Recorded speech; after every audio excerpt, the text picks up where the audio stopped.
Hi there, and welcome to the Anxiety Society podcast, brought to you by Jordan Devlin and Scott Hope. This is a show where you can listen to people talk about their life experiences in relation to mental health. Visit Jordan's Anxiety Society on Facebook for updates on how you can get involved in future podcasts. But for now, sit back, relax, and enjoy.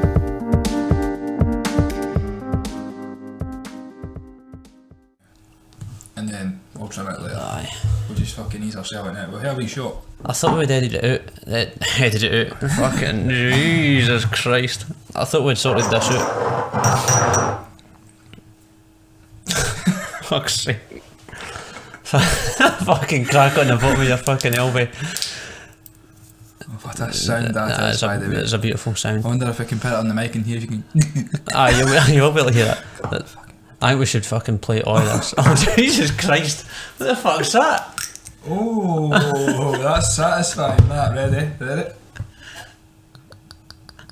You'll hear that better, aye. Oh, mummy and daddy. Round two. Oh no, it's too less. Oh shit on it. Aye, no, that's fine. I'll take the wee one. This is going to be a fucking great listen. Aye, Ken comes about. Oh my god, that sounds tremendous. That'll be sounding. Fuck me, I've not even had a drink yet and I can't fucking talk. Oh, that smells tremendous. What percentage is this? 20.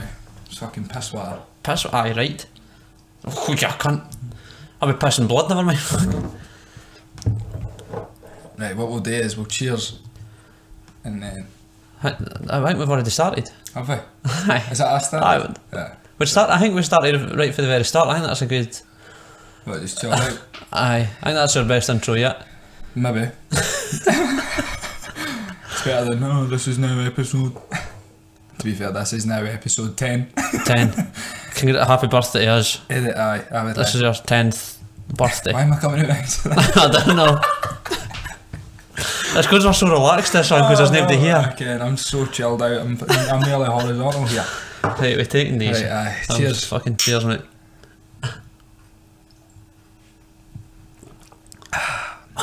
Oh, that is rare. That was rough. Oh, it tastes like cowpole. Oh, Jesus. That's good, that. Is it fuck? What was that? Edinburgh? This is going to be a plug for Edinburgh Gin. Plum and vanilla liqueur. Oh, it's not even fucking gin. That's a fucking liqueur. We just drank a shot of Baileys. Am I being thick there? How? Has it got a juniper berry on it? I think it. I can imagine Yeah. it very looks like. I've not got a clue what a juniper berry looks like either. Plum and vanilla. I don't think that's not gin, is it? Nah. Right, regardless. There'll be so much background noise in this one. I'm not caring. I'm past caring, that'll probably be echoey as well. Aye. After the fucking problems we've just fucking had. 3 bars. I'm not caring. Aye, so this is the drunken recap. And Of episode 1 to episode 9. aye, this is the first one we've just done the 2 hours in person as well. That is, isn't it? The first one. Oh, aye. We were fucking. Aye, we were long distance the last one. Aye. So the plan was to go through episodes 1 to 9 and we've put some questions out there as well. No, we fucking haven't. We put out a link to give yourself, the listener, the opportunity to ask questions which we'll answer on this episode, and also to give feedback of what you've thought of the podcast so far. Some of the questions aren't very applicable. I think we should go through every single one of them. I don't think we should. I think it's the same. I think it must be the same person taking the piss. Aye. And There's a high chance it. I think we should go through and answer them all, and then it's a nice practical joke for them to say. No. Every single one of them. Right. So, we'll miss episode 1. I'm here. No, you can't miss episode 1. What did you learn? To be fair, that, in my opinion, greatest guest of the lot. Aye, well, you would fucking say that. You weren't even a guest. Okay.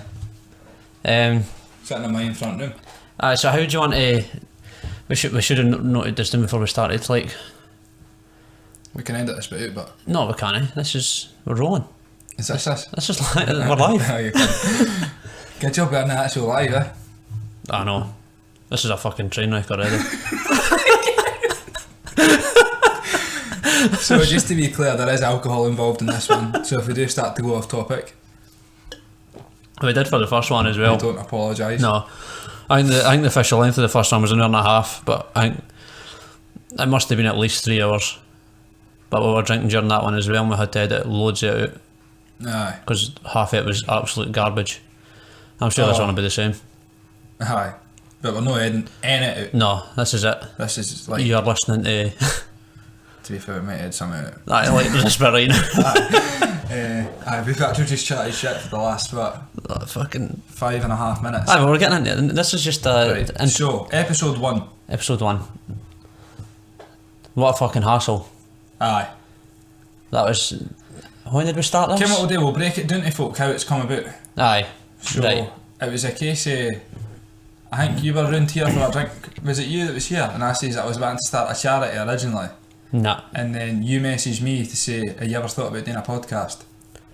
Aye, so I wasn't here for... I didn't think I was around here for the drink, but I seen you put a post up.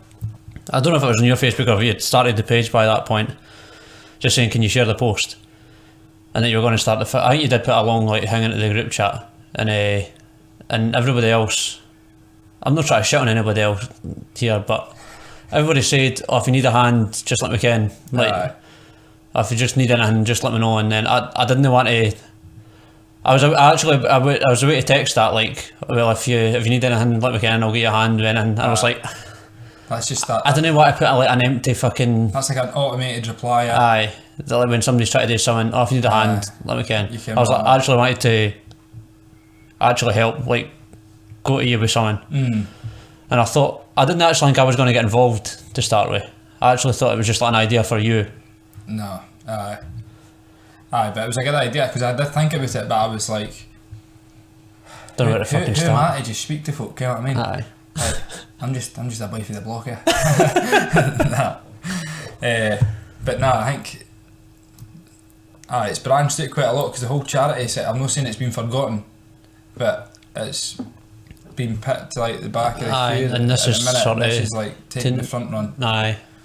I think it's just because of the fucking... With COVID and that, you've not really been able to do much with the charity. I done business at school, but she's trying to write a business plan. Aye. Like, because folk didn't get that. Like, I think charity is just as easy as, oh, we'll set it up and then we'll just get money and then we'll donate it back to the people. Like, it's probably harder to start a charity than it is a business with the amount of regulations Aye, involved. you've got to fucking justify every penny. Aye. Which is understandable, to be fair, but... Aye, but Aye. we have actually got mugs. We have talk got about the mugs. We've got Aye. mugs that are coming out. But the whole plan for the charity side of things is like setting up fundraising packs. But that's a long way down the line. That'll probably be a bit towards the tail end of this year, starting 2022. When I've been out and about. Aye. But aye, the mugs, they'll probably go on sale once we've got the The bank account, account aye, the set account set up. which I've had bother with. And aye, every single penny of profit from that will go back into this. Into the podcast? Or into the... Into charity, I mean, into charity, aye. Aye, we're still looking for a sponsor for the podcast. Aye. I put a post up, but It's tough, man. Like, I think this is... it's like a wee fish in a big pond. Aye, trying to get sponsorships early is fucking tough. Obviously, Tamsin is the first one, which is brilliant. Was it my one she done? Or Jordan's? Yours, aye. Or Jordan's? Jordan's, aye. I think it was the first one she did. But like, it's going to fucking take time, obviously. Aye, I've enjoyed it. Like, Aye. I like. This isn't something that we're like, oh, I'm doing it, so I hope it takes off and it gets to like a wider audience. Like, see if only 2 folk listen in a week, it doesn't bother me. Aye, I'm the same. Because once we record it, we get the buzz. Aye. It's like taking us hit. Well, I've never took smack. I'm Aye, guessing you it's get like the fucking that. aye. As soon as you hit the stop recording button, it's just like euphoria. Actually, it is like you feel fucking Tremendous. Aye, you feel amazing after it. Aye. And I don't actually know what it is. I think it's because the conversations are actually so Genuine. aye, You Like- can, somebody's not talking pish. Aye, well, apart from us two. Aye. But Just like now. Right, Scotty. right, we're back. So, We've got a drink. before we get in about the episodes, we'll start with the first question. Well, to be fair, we've already started talking about episode 1. Well, we'll finish episode 1. Right, We have already started that. Right, we'll start with episode 1. I can't even mind it. I was pissed. So was I. That's not good. That isn't no, but to be fair, I learned a lot about you that I didn't already know. I think probably everybody did. That everybody listened to it anyway. It was fucking. It was hard to like. I think. Well, the whole thing's been difficult. The whole setup has been fucking difficult. Like using the mics and shit like that. Like for that first one, we were sitting. Obviously, we did it over Soundtrap. The first one. Oh, so it was, yeah. Aye, and Wish mics. aye, Wish mics. Like genuinely were Wish mics. We still fucking no nailed the sound No, we quality. haven't. And we were sitting with cushions in them to block out the noise and fucking shit like that. So that was like a challenge in itself with the first one. But I actually thought the conversation went. I was obviously most nervous about the first one. About like how the two of us would like get on together. Aye, Like if it would flow right. aye. I think that's what I was most worried about.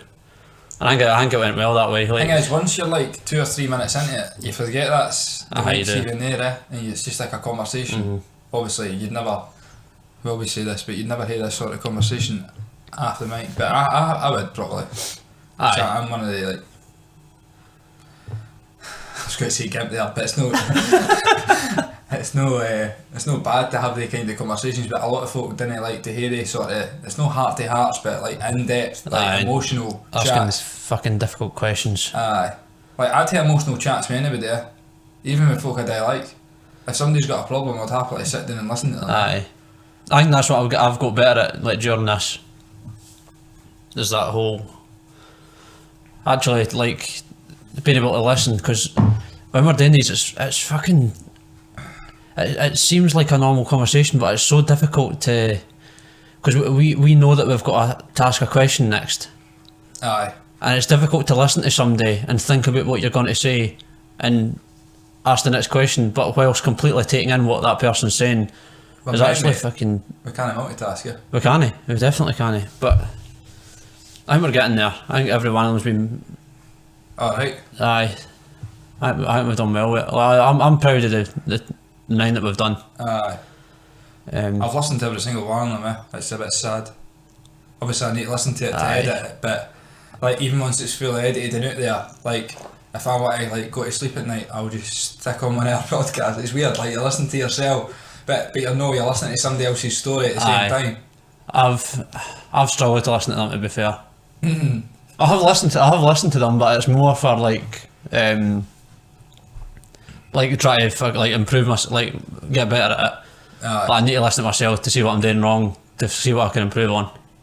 But I think actually Thing listening is, to them mate, is you're fucking just being tough. you, So that's what, like, don't get me wrong, see when I listen to myself back, I'm like, you need to stop speaking like that because there's a lot of people out there that aren't going to understand. Aye. But see right now, I think that sounds perfectly fine. So that, and it's coming out my fucking head. Aye. And it sounds just And what I listen to said. it back, it's like, nobody's going to understand that. Oh, just what I said there. It's coming out my head. Coming out your ears. Fucking. Don't What the try. fuck is this cunt talking? See if anyone for the West Coast listens to this. That fucking accent. Nah, we're not that bad. Aye, we are. Do you think? Aye. Fucking hell. This will be the final episode. That's why I bet. Aye. This is for It's been a pleasure, fucking. This is for fifers only. Outside of that, we're fucking. I don't know what we can really go into for episode 1, because it was us two, really. I know. Aye, we were there. Aye, completed it. Aye, we did it. Right. Right, do a we'll go to the question. first question. Aye. So- Do a question. The first question we got asked was, where do you see the podcast /charity going in the future? Right, so Scotty, you can answer the podcast side of things and I'll deal with the charity. Right. I think with the podcast, I think it's going to stay sort of regional sort of to start with. Obviously we've done the first international podcast, that last one. Can you classify that as international? Absolutely. We crossed the Irish Sea that time. No, physically, European. but European, international, we're not part of the UN anymore. Overseas. Aye. But other than that, man, I think it's going to stay fairly reasonable for the next few anyway. And then after the restrictions, I just want to be fucking speaking to anybody who wants to talk to us, basically, after the restrictions. Thing is, I want to get to a point where we're not doing it sitting here, we're actually going places, Aye, that's where seeing different places, and then like going to people's hometowns Aye. and hearing their story for like their place. Aye.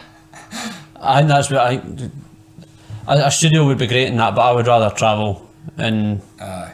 see different places and, as you say, like speak to own people in their own fucking, what could you call Territory. that? Territory, habitat. Right, habitat. They're in fucking den. But aye, because I mean, don't get me wrong, it's not terrible sitting here, but I think it's harder because you're not actually sitting down with the person. Like, a lot of relationships are built on like actually being with the person Aye. physically, so you can bounce off them like that. So when you're speaking to somebody through a screen, That's not the it same. isn't the same. No. Like, you can tell by somebody's body language and stuff. Whereas with this, it's just take it or leave it. It's their voice at the end of the day. Aye. They could be sitting playing Angry Birds with one hand Certainly. and speaking to us. Which they probably have been. Angry Birds, why do you think? I don't know. That's the tempo first run. thing that. Right, so charity wise, as I touched on earlier, it's just a case of getting the business plan done, then obviously getting funding, hopefully from obviously the listeners to the podcast, people who are willing to fundraise on behalf of Jazz, and then getting grants for sort of the council side of things as well, because I still very much feel like it's needed. A wee update, that's me just had word for the NHS to say that there's appointments available for mental health when I got referred back in October. Jesus So what's Christ. that, 8 months? Aye. So So maybe what was that referral in October for? Was that the... that was when I was off my work and that. Oh, for fuck's sake. So that's Right. me. Don't get me wrong, I've been back at my work, Aye. but that's me just getting, and I don't need it anymore. I've already got a private person. So is that like an actual appointment? Aye. Well, they can. I've not got an appointment yet. They just says, oh, like we've got appointments coming up. So how long that'll take, I don't know. But aye. So that was back in episode 1 that I announced the waiting time. So it's still very much a problem. So the whole idea of the charity, for folk who don't know, is whatever money we raise, I'll go to people who need urgent, or not even urgent, just mental health support, that aren't willing to wait, that aren't able to wait on the NHS waiting list because it is so long. Like I says there, I've waited 8 months. And we'll refer you to someone private, and then we'll partially fund or fully fund your treatment. So I just really don't think people should have to pay for mental health support. Nah. I mean, don't get me wrong, they don't, but there's a very, very long wait. Aye, to wait that long for treatment's fucking... And I just compare it to physical health because it's literally no different. And it's tough because you can kind of understand it, like, you can kind of understand why it would be so long right now with all this COVID stuff. Obviously everybody's fucking... At the end of the day, everyone in the NHS is fucking snowed under as it is, and then on top of that, like the lockdown that everybody's been through, you can sort of understand why it might be so long, but obviously there needs to be more resources goes into it. that's one thing. Like, I just want to make clear, I would never try and have a dig at the NHS because I take my hat off to every single one of them. But it's the higher ups, the people organising the NHS. I noticed that Dr. Alex George that was on Love Island, he's like the mental health sort of go-to guy for Aye. Boris now. he was given, I think it was 70 million or something. In Love Island? He was on Love Island, he's a doctor, Alright. an actual doctor, but aye, he's like the main mental health guy now. And he's passionate about it, so I take my hat off to him. Aye. And big fucking Boris gave him 70 million to play about with. I'll probably not even touch the sides. No, definitely not be a fucking money vacuum. But no, so that's where the charity's gone. Obviously we need to get money raised, so we're going to set up fundraising events and stuff. But by that stage I'm hoping to have more people involved. Like currently it's obviously just myself and Scotty. So it is a wee bit hard going because I've got umpteen other things on the new, but it's a work in progress, mate. It wasn't built in a day, sir. It wasn't built. You can't do it on one day, mate. That's the charity and the podcast side of things. So moving on, episode 2. Episode 2, Callback. Callback, what a guy. John is fucking amazing. I'd like to start by saying, I don't know if it was yesterday, but he just lost his dog. I seen it on Instagram. It's heartbreaking. Horrible. Nah. So we're having a toast to Buzz tonight. Is that his name? Aye, Buzz. Aye. That's cute. Aye. Aye, but fucking, I've been pals with Callback for years, and he's just a fucking phenomenal guy. Absolutely. Yeah, he's one of the fucking funniest boys I've ever met in my life. Fucking, and he's one of these like you didn't meet him very often, like proper salt of the earth, like just nice people, and he's fucking I think it's so much time for him. He goes out his way to be funny, No, he doesn't. It's so easy for him. He's just a very genuine person. And again, learned a lot about him that I didn't already know. As I say, we've been pals for years. But as I said on the podcast, we only really see each other for nights out. Just because him and another guy, Jack Hind, who's also a fucking legend, and I love him as well. We're all busy. They're a couple of years older than us as well, so we've all got different things going on, and it sucks that we can't spend a wee bit more time together, but we just sort of meet up when we can. So this fucking lockdown's been tough for that, not being able to see them as much, but Jordan's fucking a phenomenal guy. Cheers. And he's you know.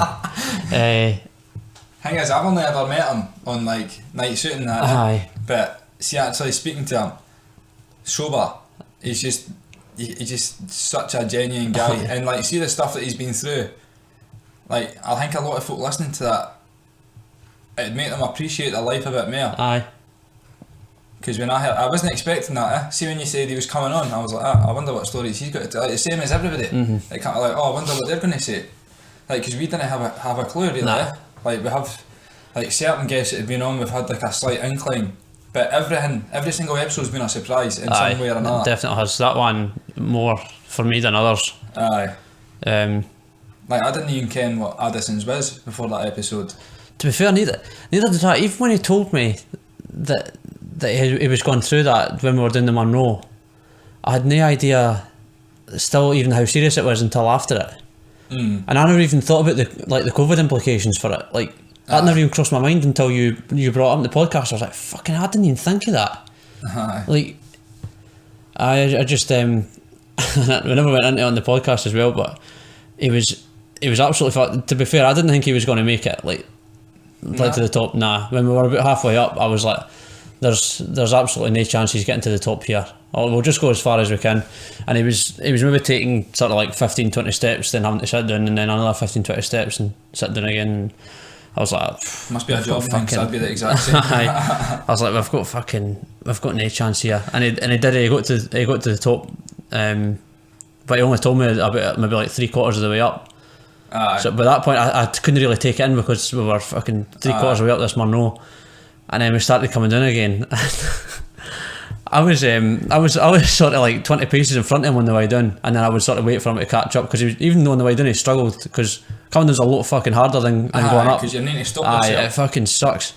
So I was like maybe 20 steps in front, and I heard this fucking crash at the back of me. I was like, what the fuck was that? And I turned round and he's rolling down on his side, rolling down these fucking steps. Stencil rolling? I rolling down the fucking steps. What, did he mean it? No, I fucking slipped. I thought I was going to have to. I genuinely thought I was going to have to stop him, like, and he stopped like maybe like 2 steps in front of me. Maybe come down about 10 of them. Oh no, joke! It looked so fucking sore. What a shame. Man. And I've never laughed so much in my life. It was one of the funniest things I've ever seen in my life. Fucking shame, man. But what a fucking day we had. And we went and we camped out after it and that, and had a bevy, and it was fucking. It was brilliant. I know he's back in Manchester now. Aye. But even other things that you covered, like fair enough, the like life-changing illnesses and stuff. But the whole, like, how much courage it took him to say to his pals, to be like, look, I love you, you broke me up, but there's things I need to do. Aye. Like, that's balls, mate. As in, I don't think there's a lot of folk that would be willing to take the fucking plunge and... Like, my life has completely changed since I started doing this. Like, I deleted Twitter and that. Like, I've just no time for it. So, like, I got to my work and that, and they're like, oh, what about Neil Lennon? I'm like, what about him? He's like, Missed it. He's not Celtic anymore. I'm like, alright. You know what I mean? See the things that you miss. Aye. And then folk are like, oh, what about what's happening in Belfast? And I'm like, what's happening in Belfast? Because I didn't get a paper, I didn't watch the telly, I'm never on my phone. Aye. So it's decent now. The main, like, and then a lot of my, I don't know if any of my pals will be listening, but I left one of the group chats as well. And it was mere reason because the majority of stuff that was getting putting in it was just like TikTok videos and just like same day shite and that. And I was just spending far too much time on my phone reading this shit and just not even having to reply because it's just generics. It's getting sent to 25 folk at the end of the day, mate. And I says to them, I was like, look boys, yous all came where I'm at. I came where I'll use her. If you want to speak to me, you can, my messages are always open. I'll drop in with you every now and then too. But the main thing for me is I want to be able to go out once this is all over and actually ask them what they've been up to without kenning. Whereas if you're in a group chat with folk, you can't exactly what they're up to every minute of the fucking day. Aye, I'm not a big fan of group chats. Like, the reason I didn't leave the Sainty one is because it's shite and it's dead already. Aye, it's dead as dodo, aye. It's I feel like little Wilson on that wee what's it called? The wee wooden raft on Castaway. It's not, the Wilson's the ball. Aye, that's what I feel like. Yeah, you're the ball, okay. Aye. Aye, I watched that last week, man. You're like the ball Wilson. But aye, what else happened with Colback again? It's just his main thing about having a dream and just chasing it. Aye, just quitting his job and fucking gone for it. Aye. I genuinely couldn't believe. I went and picked him up. It was actually the day we did the mountain thing, and I picked him up and I was like, so I seen you. I think he put it on Facebook or something like thanks to Lloyd's, and he tagged all his folk that he worked with. So I was like, oh, what's it you're going to be doing now? He was like, I'm doing the football agency thing. I'm like, aye, but what are you doing for work? Like, aye, the football agency thing. I'm like, fucking hell, you just gone for it? I'm like, you in a position to do that? He was like, just about there. I was like, fucking hell, mate. Fair play, man. And anybody that tries to shit on that and say like it's not going to work or like you're fucking stupid to do that or didn't listen though. Do not fucking listen. Absolute nonsense. Like, didn't get me wrong, people do fucking make stupid mistakes and decisions, and you do need somebody to there be like, hey, what the fuck are you doing? Like, if I was to walk into my work tomorrow and be like, I quit, like, wait a minute, son, you've got a fucking mortgage and that to pay. I don't know, I think it depends what your ambition is behind it. Aye, but if you get these folk that have got, say, half an idea and they're like, I'm just going to quit my job. I did it. I didn't have any idea. Aye. And I fucking went in and went like, I'm not doing this anymore. I fucking hate this. I'm quite ballsy, but I'm not ballsy enough to do that, especially when you've got outgoings and that to cover. Like, see, when you're younger, it's alright, because you stay, say, living with your mum and dad and that. Aye. But, like, you can't walk into a job that pays your wages, quit, and not be able to cover your mortgage payments and stuff like that. See, the thing is with that one, with that job was, they paid the exam fees up front. So I had, like, fucking that thing just fucking what was I fucking saying? Right, so I quit this job. Right, I'm back. Exam fees. Exam fees. So they paid the exam fees up front for that. So like So I was fucking. Damn, man. I Couldn't have fucking. You just Oh no! right, mate. Exam fees. So it was like a 5-year apprenticeship thing, and they paid all the fucking exam fees up front. So like, you can leave if you want, but you've got to cover this shit. Aye. So it was thousands. I can imagine. And they were like, so if you leave, you'll have to pay this. And I was like, aye, that's fine. Not a fucking clue how I was going to pay it. I was like, but I'm not fucking working here anymore. And I had to pay for my car and fucking phone at that point and that as well. So Did you pay it? I paid it off, aye. Decent. Not the fucking credit card it, but and didn't have a clue I was going to pay the credit card. Hey, that's sometimes. But Not shit just like a that. bad thing, it's a good thing. Just stick on the credit card. I stick in the credit card. What's that abroad, eh? Lazy spare. Just stick on the credit card. Fuck credit cards. I'm never getting another one. Aye, they're bad. Like, Aye, but anyway, just I think if you hate it that much, it doesn't matter. Just fucking get out of there. aye. There's always another option. I think mate- obviously there's Colback mate life fucking than covered work. that. Aye, I think that's what Colback was getting at. That there's, Aye. you need to find someone you actually want to do. So, what was it I seen the other day? It was one of the shitty like quote footies that folk post, but it obviously had a bit of meaning behind it. It was like people are working 50, 60 years of their life to enjoy 10 of them. Aye. Like, didn't you need to enjoy the whole Aye, lot, so you get a need- job aye, that you you do. enjoy. And we're not sitting for a position where like we're there ourselves. Obviously, we're still working on that exact thing. Like we're not trying to preach. Like we're in the middle of it as well. Like it's no a fact to like see this these. is voluntary. Aye. Like you see these fuckers on social media and that, like they post, like who actually haven't achieved anything, and are preaching to folk about doing stuff like that. Like, how can you preach to folk when you've not done it yourself? Like you're currently in the middle of it. So I'm just trying. Calm down, Scott. Jeez, I'm getting fucking a wee bit anxious here. I feel like I started sweating and everything. There's no even. I'm actually arguing with myself here. There's no even arguing with me. Like, you get the point. You get the fucking point. Aye, we're not trying to preach to anybody. Is what I meant. But there was definitely a lot to learn for episode 2. But Aye, and go back. We both love you.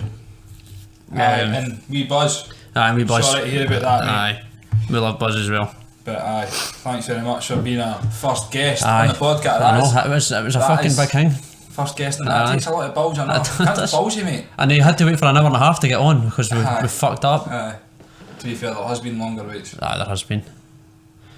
Aye. Right, can we have a piss break? Right, so back to the questions, Scotty. Question time.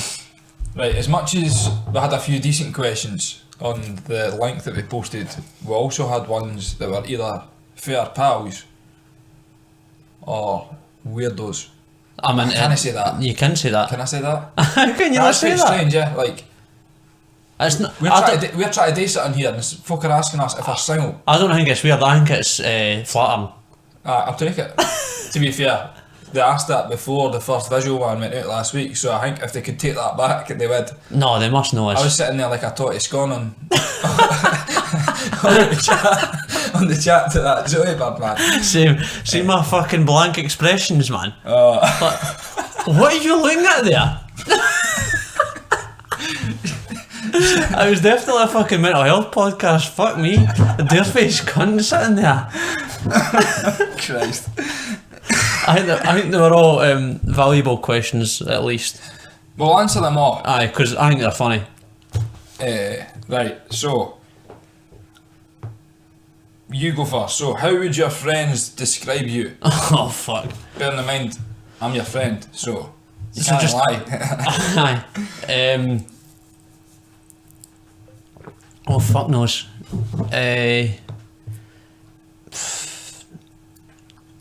I would say, I'll go for like the best trait is loyal. I'm like a Doug. A Doug. Aye, like a loyal Doug. Like I didn't hold grudges or that when folk fucking Mess up. make mistakes Aye. and shit like that. I'm not very judgmental of people. And let folk make mistakes and fucking And you still stand by them. That's aye, fair. That's and fair. Aye. let them learn for it and shit. But I'd say that was the most positive thing. Negative, I'm just a fucking moron. Just an idiot. Very, what is it? Abnormal, I'd say. How? You're always looking for something to do that no normal folk would do. Like let's talk about this water tank that you're getting for the back garden. Aye. Right, let's talk about that. Right. And see, if anybody listening has got a water tank in their back garden, like Scotty has ordered, and does this, please reach out to me, and then make me. I bet not many folk will have a water tank at the back, but a lot of folk will go into cold water, like cold water submersion, to make them feel better in the morning. I think that's a fucking. I do that in the shower. But I don't like the shower because it's an easy exit. You can you go dip an arm in and you go, oh fuck that. Whereas if it's a cold water tank, you're jumping in, you're fucking in. Like, just jump out. I suppose you could. That's fair. I was just thinking, like, I was looking at like places I could go in the morning, like to have a fucking cold dip to wake me up rather than a shower, because I think just a shower's pretty like. Get down the media, son. It's quite fucking artificial. Like, I want it to feel like a submersion rather than just water falling on me. Aye. I want to feel fully submerged, and I just can't be arsed because where I work, I need to leave at fucking 4 in the morning to get to work. So I've not got time to go to these places in the morning, so I bought a cold water tank so I can fully submerge myself in cold water in the morning after my 5Ks. Aye.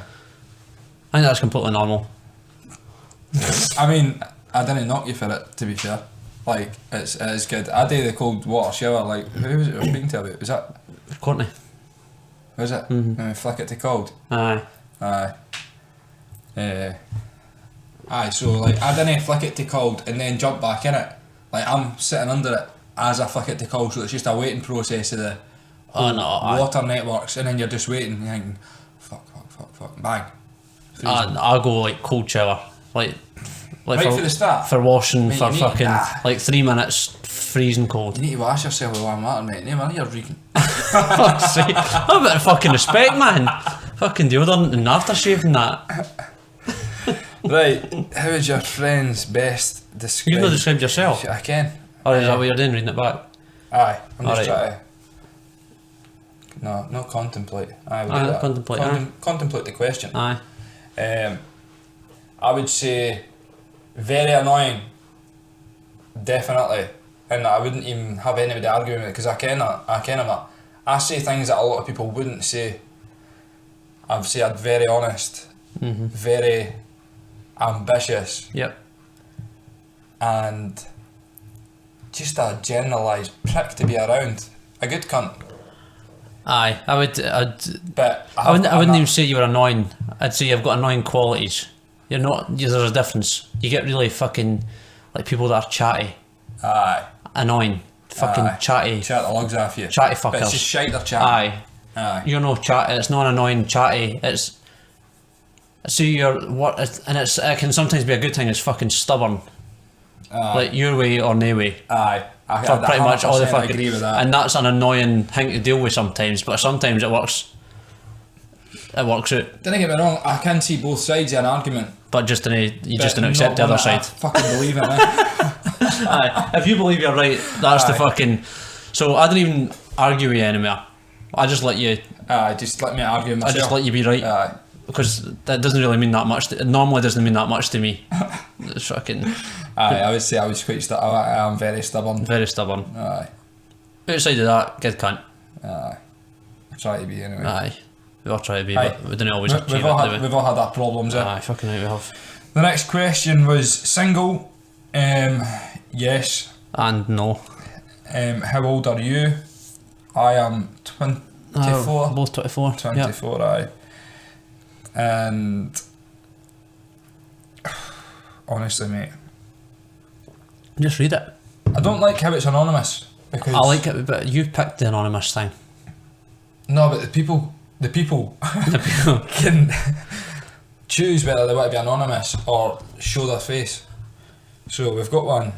What makes you instantly like somebody? That's a good question. Do you think? Aye. Because that's obviously I'll somebody answer that's, this one first. I think that's somebody that's fishing and it's good. I like fishing. What makes you instantly like something? I'm going to take like as in like get on with. I'm not going to take like as in like A relationship, like. what's happening. Yeah. Aye. So what makes me instantly like somebody? Somebody that doesn't beat around the bush, very down to earth, very positive, ambitious. Just basically my cellmate. But I was going to say, like, but first like somebody. So, Initial. first conversation, Like, so as soon as you like, boof. Aye, boof. I quite like you. Aye.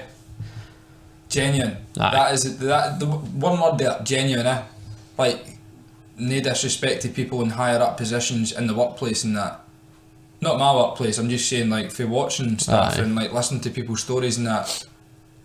Take the poker out your arse, you prick. You know what I mean? Like, you had to work to get there, so didn't forget where you came from. Aye. Like, I genuinely think if I was to ever be in a position of power one day, I'd still be the same prick I'm the now. Aye. And I didn't envy these people because it's obviously, there's a lot of, as much as they're in a higher position you knew, they're also getting pushed on by the folk above them. Exactly. So I do kind of see the problems like in these places of power and stuff, but if you need to change who you are to get into these positions, in my opinion, don't. Aye. Be yourself 100% of the time, and you can't go wrong. No, you can't. Whereas I think there's a lot of people trying too hard to impress people these days, to try and fish their way through into higher up positions. And I'm not gonna lie, I fucking hate they people. I think that's always happened and it always will happen. Like, but aye, as you say, like the fucking, if somebody's genuine, and it's hard to determine what you feel is genuine. Like, you can't put your finger on, like, there's not something that anybody in particular says or does that makes them seem genuine. You just get a sense when somebody's a wanker. Aye. And when somebody's or instantly like somebody. Aye. Um, I think you can straight away with it, like the kind of stories and that they tell you, or just things like that. aye. But I like somebody that speaks truth, down to earth, genuine.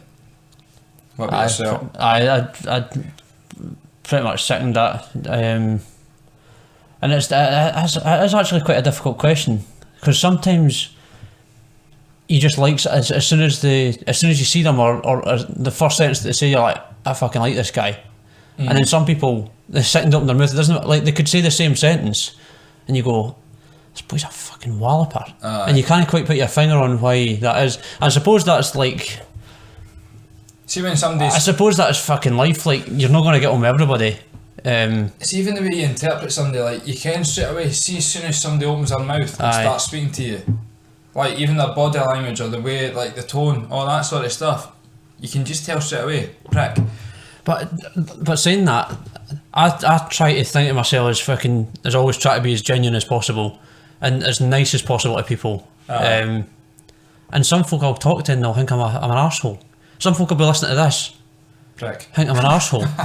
And there's nothing and unfortunately there's nothing you can do to fucking change that. It's But just, I'm not going to go out my way to change that person's opinion of me. Yeah. no. Well, I would. See if somebody told me, like, What? So you change yourself based on one person's opinion? I wouldn't change myself, but I'd like to know what the problem was and see if I could fix it. Aye, I get that. Like Right. why do you not like me? Aye, and I'm not going to go like searching for folk that don't fucking like me and say, oh, what the fuck have I, like, if somebody had a genuine problem and said, you do this thing where, and I take it and I go, fuck, I do that. Aye. Even if it doesn't annoy anybody else, if it annoys that person and I still knowingly do it in front of that person, then that's my fucking problem. Like, when I know that annoys somebody and I continue to do it. So in that aspect, I wouldn't change myself. Like, I would adjust my behaviour based on the audience. Aye. But you don't always That's know. very Tory like that. I would adjust my behaviour on Based on the audience. based on the audience. I could write a fucking book. Aye, you probably could. That's my fucking Aye, so that, answer to that question. although the questions looked shit, You get into it. aye, but we've changed it slightly. I don't think that's what the person was getting at. What makes you like somebody? I take for that like on your very first meeting, first sentence. We'll make sure. Face value. Face value. Aye. There you go. Aye. Your Disregard this he looks. Your judgment on somebody in the first 10 seconds. Aye. How do you judge somebody? I think we've answered that. Aye. That's enough questions for now. So episode 3, mate, we're 45 minutes down. It's going to be a 2.5 hour one. I'm alright with that. Folk can jump into this one where they're like, I think if we just tag all the guests that we've been in it, and then they can skip to the relevant thing and see what we say about them. Aye. And if anybody wants to listen to it, then they can do. Aye. We'll just have a fucking 3.5 hour podcast. This is what it's supposed to be. This is what I imagined it would be. Nah, fuck that.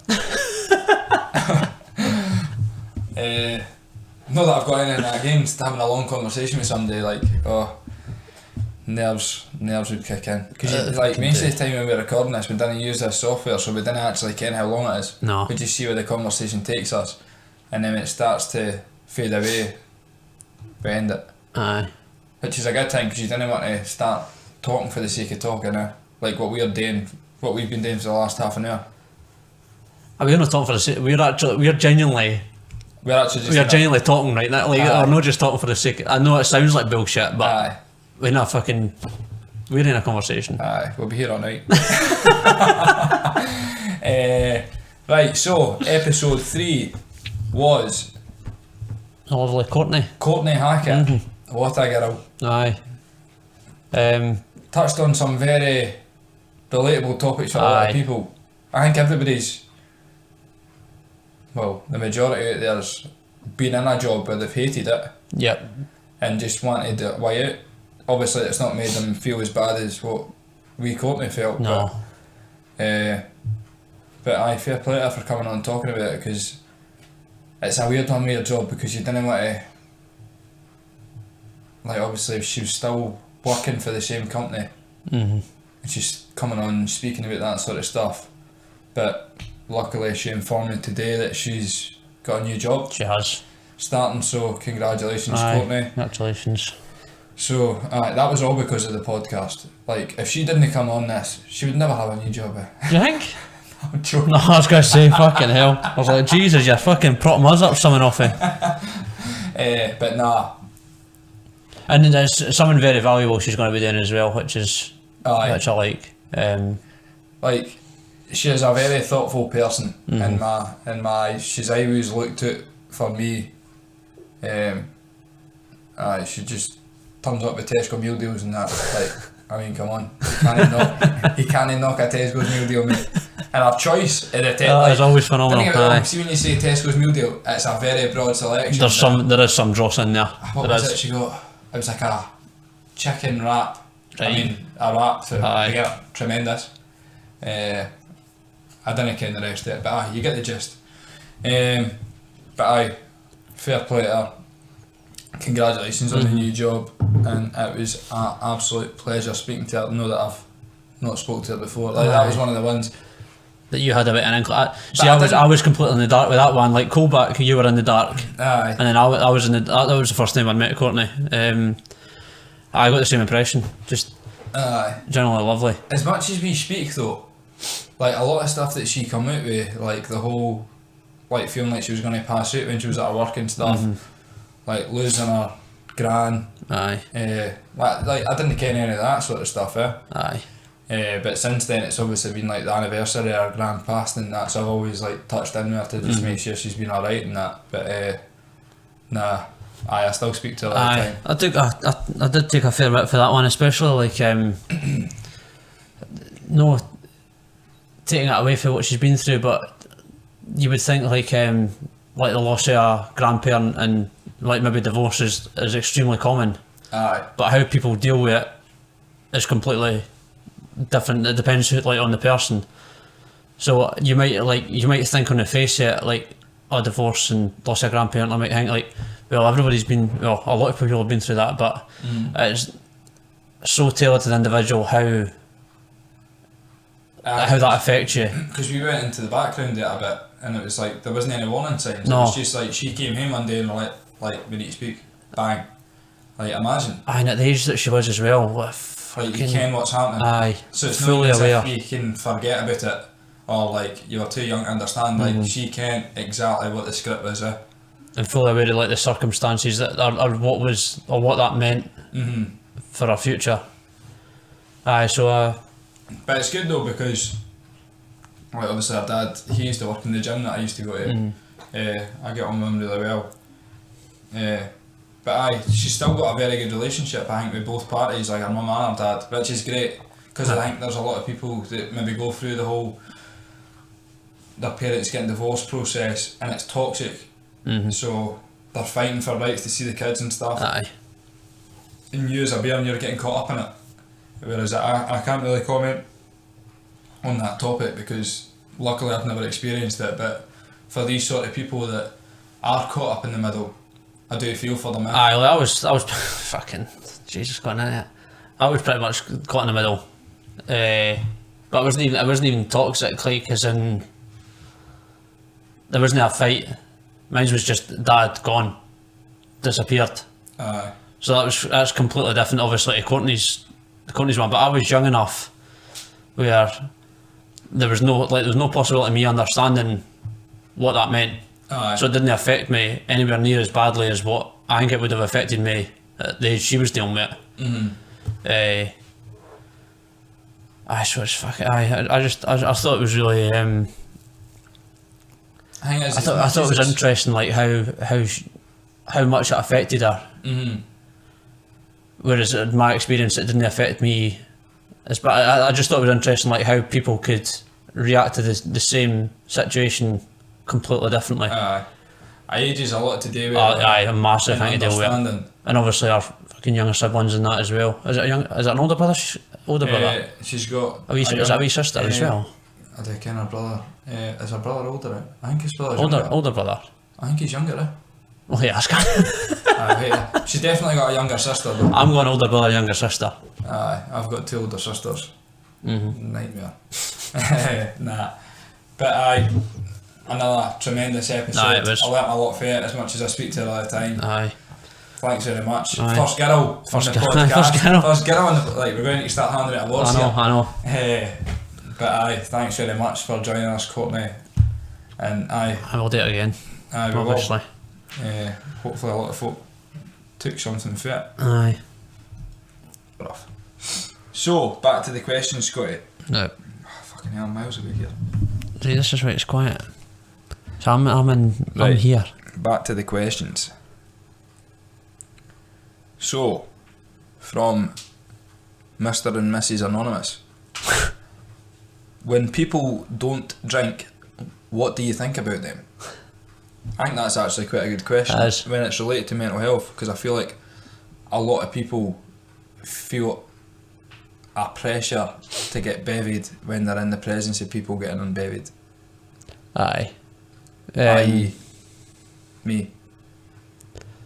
I think I actually quite envy people that don't drink, in a way. Aye. Especially people that have never drank, like that have never really got into it. And I've actually got somebody at work like that that's just never really drank and has never got into it, and I do quite envy like not knowing how good it is. Because I think once you're, The body must be a tempo, eh? that is actually aye. Aye. Because like as much as folk who bevy look good on the outside, Inside's absolutely gone. It's just crying for help. Yeah, like mine is. It's just like, no. I'm sitting here with 2 pints. But nah, I do like a bevy. But in regards to what do I think about people that don't, I take my hat off to them for a start. Obviously we hate part on that. If it's one of the boys, like, come on, come on, fuck, take a drink. Aye. Take a drink. But nah, like honestly, it takes a lot of willpower to do that. Like I think I've been to Lorenzo's once, took the car. Aye. Why I took the car? Worst night of your life. Oh, terrible. And nah, to be fair, I did enjoy myself a bit, but I was like, I'm not on the same. Like, when you get to that drunk stage when folks start coming up to speak to you, Aye. dribble, pish. Obviously, when you're on the same wavelength as them, you can relate. Aye. But when you're sitting there sober, you're like, what are you on about? What you on about? Aye. Just. But no, I've not certainly not got anything against somebody. Do you think there's an aspect that they're maybe missing out? From my point of view, if I was to go somewhere where people are drinking and I'm not, I feel like I am missing out. Or even somebody that's never drank and has never really got into it and just doesn't like it, do you think they're missing it? Aye. I think so as well. I think there's an aspect to it that obviously is damaging. I think if you're in a state where you're mentally able to sort of deal with being drunk, Aye. I think it's fucking brilliant. It's such a, like, and obviously we're fucking doing it right now, which is a clear sign how good it is. Aye. Like, it's just, it's so relaxing when you know that you're in control, like the outcome. As much as it's a depressant, it's like you get a high off it, because when you start to get tipsy or bevied or that, you feel good. Aye. And you do feel like you can come out with things that you would never normally come out with. It's like Dutch courage. And it is you. Aye. It's And just anybody what that you're says that isn't is talking shite. That is Aye. I think it is what you're actually thinking, but just not quite brave enough to say, or society says that you can't say. Aye. And you've got a wee bit more courage to say what you actually mean. And I think mixed in with that is a lot of nonsense. You've got to sort of sieve out the bullshit that comes along with that, I think. But I think for anybody that, I think if one of the boys was to say, right, I'm never drinking again, I'm done with it, I'd want to know the reasons why. Like, so what's actually fucking brought you to that? And if it's a genuine, like, long-term reason, I think I'd be saying, it's fair enough. Well, I done it once years ago, mind. I put a message in the group chat where I was bad, struggling in that. And I says, look boys, I need to take some time off the train. I need to get off at the next station because I'm struggling. But aye, like, there's nothing wrong with having a few months off here and there. Like, you need to be careful with it though, because if you do get into the habit of drinking a lot all the time, which I have done in the past, like, I wouldn't say I was an alcoholic, but again, I'm only fucking 24 years old, but like, any opportunity, it wasn't a case of drinking to enjoy it, it was a case of drinking in the hope that you just get so out of your mind you can't remember a thing. That's when it's a problem. See, I've never been like that. That's like, I was drinking to forget, so I wasn't drinking because I wanted to enjoy myself. I was like tanning bottles of rum like they were going out of fashion now. That's fucking nuts. See, like, that completely, like, goes in my head. Like, I can't even imagine you being like that. Aye. Can I still do it? I was gonna say, when was that? Was that fucking? That was about just through lockdown and that last year. Aye. I just take in. It's like any opportunity I got to drink, I'd like take the advantage, clean out it. Obviously, the next day I'd wake up, regret it. Like, I had a breakdown in that, like, it was about 7 or 8 months ago or something. I was like, I need to get a grip or I'm going to kill myself here. I got to that point, but nah. Drinking, as much as it's a good thing, and I love it, like, there is times where you need to rein it in a bit and think, come on now son, Aye. like, behave. Aye, but to final answer the question, Aye. do what you want. Aye, do what you want. Do what you want. If you care about what other people think, that's your first problem. Aye, do what you want. If you enjoy it, go for it. If no, don't do it. The next two, sorry. Do you already know what you want to do in 10 years and what's your ultimate goal? We kind of covered both of them at the beginning in relation to the podcast and the charity. Personal wise, I know exactly what, but I'm not willing to disclose that at this point. Why you not willing to disclose it? It's a bit far-fetched, mate. It's not far-fetched. It is. I'm not talking about it. If you're interested, give us a message. No, you can't leave it at that. Aye, I am. I'm not getting into it. Let's just say you've got an idea. No, it's not even that. I've loads of things, mate. But aye, it's just watch this space. That's one for a sunny day, not a rainy day. Aye, I've not got a clue. You were I'm meant to sort of quit your in job. fucking. Aye, I'm sort of in limbo now. then I'm not really sure. But no as a not even in a bad way. Like it's more exciting rather than I'm not in a job now where I fucking hate it and I need to get out of it. I'm just sort of waiting to see what's next. Aye. But in terms of 10 year, I don't know what I'm doing tomorrow. Aye. That's so fucking hard to answer. I'm gonna be hungover. Hungover, fucking definitely be hungover. Nah, hopefully no. Because imagine if you'd have said what age were you? 14. Would you have been? Do you think you'd have been? This is my question. Right, I'm not my own fucking question. It. Do you think 10 years ago? Do you think you'd be proud of yourself? See, if I was to describe your life to you as a 14-year-old, do you think you would? You think you'd be happy with that at the age of 24? Aye. Defo. Aye. Aye. To have like fucking salary and owning your own having your own house and fucking. Do you think you'd be happy with that? Aye, like I've kind of got to a point where I've literally not got a minute for myself, and I ken that could be very unhealthy for some people. Mm-hmm. But I'm just a very proactive person. Like I can't sit down. Aye. Like I've always got to be doing something. I actually need to get a diary because I'm struggling now. I've got that much things I'm doing. But I love it. See, Kenan, it's what actually helps me get out of bed. Like I went through a big spell there where I was like lying at my bed till like I think 11, 12 in the day. And I wasn't even night shift or that, the night before it. I'm like, what you doing, mate? Fucking get up and do something.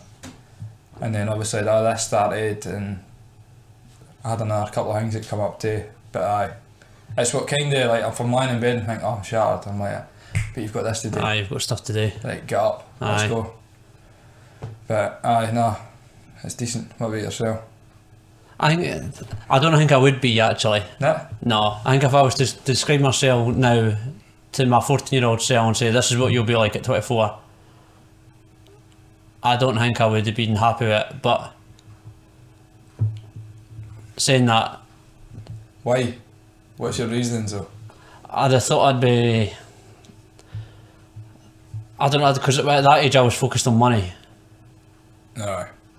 I'd have wanted like a fucking stupid salary by this Everybody's point. focused on money at 14. I know that's what I mean. Though I wouldn't be happy with what I was achieving right now. But as a fucking grown up, fucking adult now, I realised that it's fucking stupid to focus on that. Money. So I wouldn't be proud of myself if I was 14-year-old explaining myself now. But I'm proud of myself now, like as the 24-year-old. You know what I mean? I get you. Like you at 14 would laugh and think that's pathetic. Aye. But you now are happy. Aye, I'm happy. Aye. That's why it was just a spin-off to that question. Aye, it's a strange one. But aye, as much as money makes the world go round, it doesn't. It really does. From a personal point of view. Aye. But aye, that was a good question to be fair. Next one, you got. Right, I'll reword this so it's fucking English. Have you got any friends that you only know through the internet? Zoe, aye. Zoe, who is episode 9, which we'll get to. I've never actually met Zoe in person. I've only come across her via Instagram. So, yeah, that's what I'm not really keen speaking to folk I don't really care. No. I'm not massive into World of Warcraft or that either. So. Aye. Like gamers and that. So, no for me. Apart from Zoe, obviously. Right, we'll do one more question before we get fired. In about episode 4. When you're outside, what do you end up doing? Fucking kind of questions that. Mate, they'll be fucking listening. That's a good. Can't even pretend that's a good question. Can't even fucking. When you're outside, what you end up doing? Depends what I'm outside for. That's like saying, why do you leave the house? I could be leaving to go to work, I could be leaving to go to the shops. Let's try and determine what they meant by it though. So say it's a nice day outside and it's your day off, so you've no reason to go outside. But you're going outside, right? Why do you go outside? Aye, right. What a fucking question that is. We'll go with that. It's hard to answer though. I go outside to embrace the Scottish weather but they embrace the sun because it's Scotland and we don't get a lot of it. That's why I go outside. Aye, I go out. I feel like I'm going camping and I'm going to take. We're not fucking playing that again. Anyone that's played that, tell me to piss off. Why did I go outside? Fucking loads of fucking. Jump in a freezing cold. Jump in a freezing cold. My one recently has been running. I've been running a lot more recently. Apart from the last couple of days, because I fucked my back. So I'll go outside to run because, not because I enjoy it, but because I should be. I've just read this book. I will probably cover it in the next podcast and the podcast after it as well. But I've read a book called Born to Run. You need to fucking read it. It's unbelievable. What do I read, mate? I'll just tell you. But we'll get you reading. No. Just to be clear, it's not that I can't read. I've not got time and or patience to read. What about you tried audiobooks? No. We're trying audiobook. I listen to podcasts, mate. I will. That's basically the same thing. Anyway, this fucking Born to Run book, that's very fucking famous, to be fair. And if anybody's actually interested in running, they'll probably have already read it. But it just goes into like how, as the title suggests, we were born to run and that we should be running, and the fact that we aren't running is a fucking tragedy. Basically. I'm intrigued. Aye. I'll still not read it, but. And it's about these. It's a tribe in Mexico, which we're drinking their beer right now, called the Tarahumara, and they fucking, these cunts run like 450 miles at a time, like in these fucking mad races, in sandals that are, like, and we've got these fucking fancy running shoes and these cunts are running in sandals, and this journalist was basically intrigued as to why they never got injured and how they could run these fucking distances, and it's because they were born to run. Well, everybody's born to run, and they just never, they just never stopped. Like the whole culture is based around running. Like the game that they play with fucking 6-year-olds, the 6-year-olds are running 25 miles to play this game, and then the whole culture's based around running. You bastards run out the womb. Aye, exactly. And we've just sort of fucking chilled out. Stopped that. Aye. I hate walking. I hate running. I like cycling. Because I sit on the marsh. Exactly. That's the thing. That if you were actually start running long distances, you would begin to enjoy it because that's what you were born to do. Essentially, is the purpose of the book. Aye. But that's We'll see. That's why I go outside now to fucking run, because I read this fucking book and I'm more motivated. That's good though that you get motivated for reading somebody's point of view. Exactly. But we'll probably fucking cover it more because we've got 2 runners coming up next. Have we? Mm-hmm. So we have. Right, Scotty, episode 4. We're getting there now, son. Aye, we're getting there. Episode 4 was the one and only Gav Westwood. What a fucking appearance. That was a phenomenal appearance. And it was the first male in person. Aye, first male. I genuinely think there's an award for everybody tonight. We'll find one. Aye, we'll find one for everybody. I really fucking enjoyed it. I really did. It was an eye-opener. As much as I was aware of the whole situation that had took place. In fact, I was actually naive.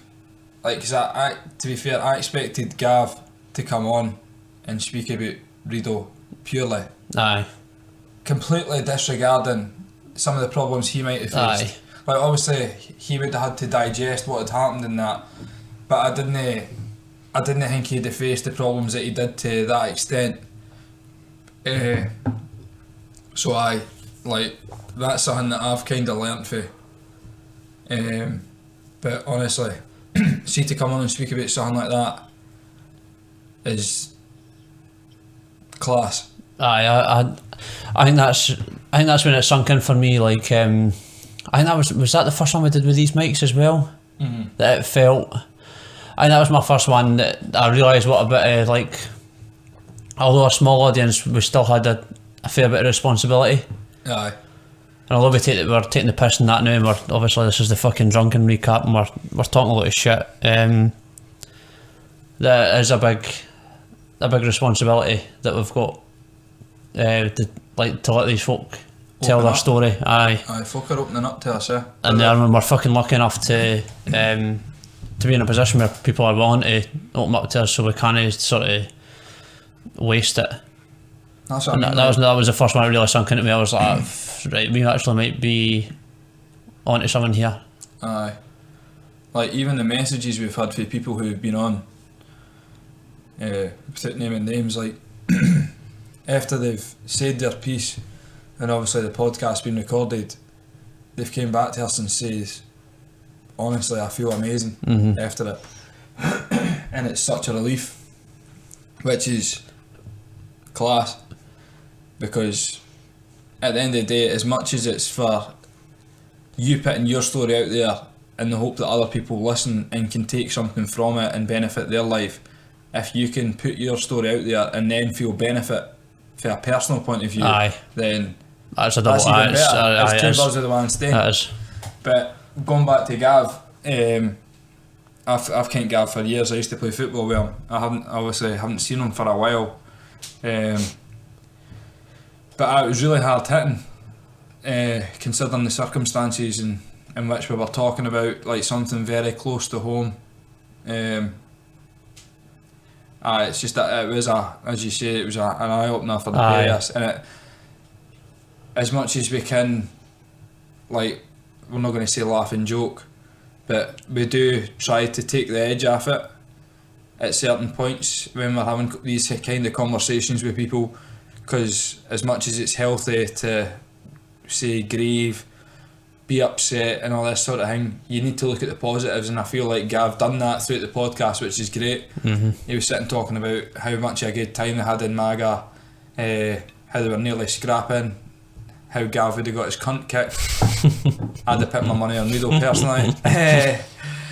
But I think it's really healthy to have that kind of relationship, because as much as it's sad that the person's no longer here, you need to remember the good times, and that's what gets you through.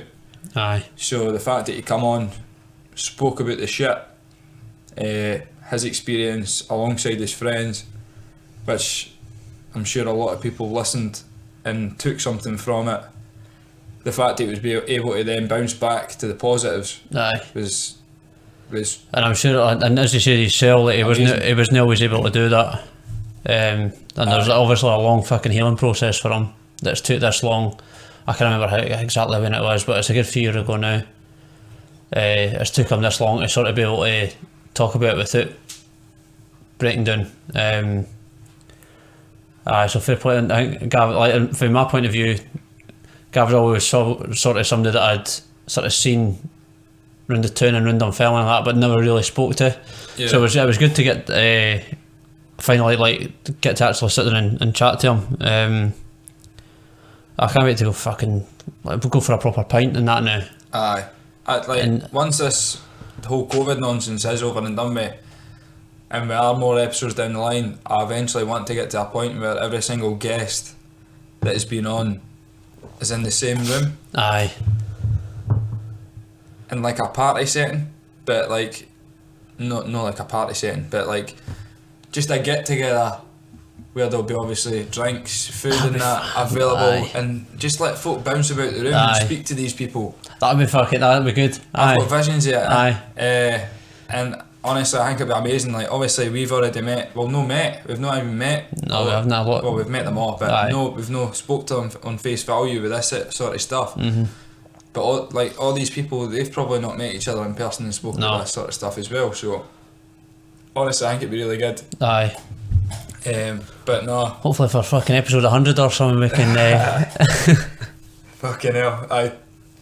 To be fair, we have got a list of about 20 people wanting to come on. And we apologise in advance for anybody that's sort of waiting for us to get a date. Obviously we've both got fucking day jobs, and we're at a point where we can only really squeeze in one a week, so there's a bit of a longer wait than I would want. As if, even if we could do 2 a week, I'd rather not. I'd rather always have just the 1 a week, because I've still got this thing hanging over me as if to say it's going to dry up because at it's some point. regional. It's going to dry up at some point.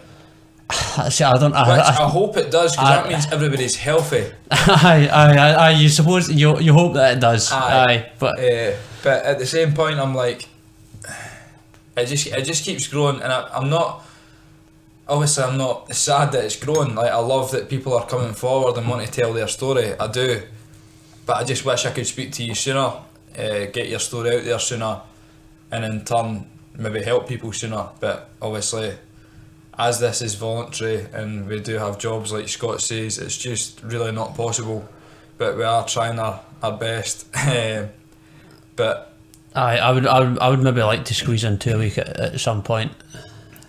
If we could find a producer that's going to take care of the recording side of things, editing, uploading, and all that, I'd do that. Aye, but where we were just left to the recording and then somebody else could upload. Just somebody could do it. That's because it's too much to fucking. Know that I've fucking. So my involvement in this was supposed to be the producer and not actually the fucking. I didn't think I was even going to co-host. I thought I was just going to get the recordings and edit them, but I'm fucking. There's no two ways about it. I'm fucking useless. So. It's all about the chat, son. That's what makes it. Exactly. Aye. I'm just an arsehole that has to edit. Nah. But I enjoy it because it lets me listen to it back, and it's good. It's like a nice wee project that I give myself every week. Mm-hmm. But aye, that's decent. But aye, going back to Gav. Well done, mate, for coming on, speaking about such a tragedy. No two ways about it. But I'm sure he would have been proud that you've come out and put the word out there. We'll definitely be getting a pint. Aye, and hopefully the football game surfaces after all this. So he's not listening to it, Gav sort of, and I know his pal sort of organise is it 11 aside? 11 aside. 11 aside charity match in Carl's memory. So hopefully after all the COVID stuff we can at least be a part of like help get that organised. I wouldn't mind playing as well. Fuck it, that'd be some performance. Fuck. Oh, damn it. But I will. Hopefully that comes about soon as well. But aye, class. Back to the questions. Well, back to the questions. Right, so it's that time again. Question time. This is actually quite a good question. Not that the other ones haven't been. Aye, they've all been good. I've enjoyed them all. But what has been the best thing about the podcast so far? Do you want to take the reins? Fuck. Good start. Good start. Good start, mate. It's just there's so many negatives popping into my head. No, I'm only young. Actually, just as you said earlier, I think the Euphoria finishing one is probably the best thing about it. Like, these have been, I think what I've enjoyed about it most is it's been beneficial for me regardless of whether somebody listens to it or not, which is the most satisfying thing about it. Aye. Like, I'm not doing this for fucking, especially this episode, I'm not doing this for anybody else except for me and maybe and probably the guests, to give them this like our sort of thoughts. This is your way of celebrating reaching 10 episodes. Aye, exactly. Aye. Baby, speak about the last 9, answer people's questions, so get pissed in the process. Exactly, we're well aware that this is nonsense, but I think that's what I've enjoyed about it the most, is just being able to talk to these folk, who the majority that I don't know particularly well, and get to know them better, and actually just fucking enjoy the conversation and think about anything else while I'm having it. Aye. Because you can't afford to think about anything else when you're having the conversation, or you're gone. Aye. It's like, that's why I love jiu-jitsu. Like, if I'm doing jiu-jitsu and I'm thinking about something else, I'm getting strangled. Because you've got fucking. That's a good comparison. Like, because you can't afford to be thinking about other stuff when you can't be thinking about mortgages or fucking anything else like that when you're in jiu-jitsu, because the second that you lose concentration, somebody's got their fucking arm wrapped around your neck and you're done and you're tatting. And this has been sort of like, when I've not been able to do jiu-jitsu throughout this lockdown stuff, it's sort of been able to been an escape for me to be creative and sort of like fucking live in the moment for an hour and a half. Aye. Where I can't afford to think about anything else apart from the conversation that I'm having. Because if you lose it for a second, and we have lost it, like during these conversations, like individually we've lost it. Aye. And see, try to recover and try to get fucking back to what you were trying to think. It's tough. Aye. So that's probably what I've enjoyed most of it, is just being able to fucking live in the moment for an hour, like during them. That is very good. That. Aye. I think I'd say getting to know more about people that I was already close to. The hidden, I wouldn't say secrets, but aye, just getting to kind of relate with people that I would never ever relate to. Aye. Obviously meeting new people, or not meeting new people, but speaking to new people, hearing about different things. Like obviously we had Cole back on the 2nd, Addison's disease, never heard it, now I'm well aware of it. I just like, even Courtney, like I've never ever spoke to somebody about their parents being divorced, and she gave me an in-depth fucking explanation of how it made her feel. So that's another one. Like every single episode's ticked a box on me. Yeah. Aye. I just you ken me though, I'm social anyway. I like to speak to people, but about this sort of stuff, something that I'm very passionate about. Like my ambition is to make a difference. So as much as I do enjoy, like what you say, is recording it, living in the moment, as soon as I hit that stop recording button, that's it, that's done. Aye. It's saved.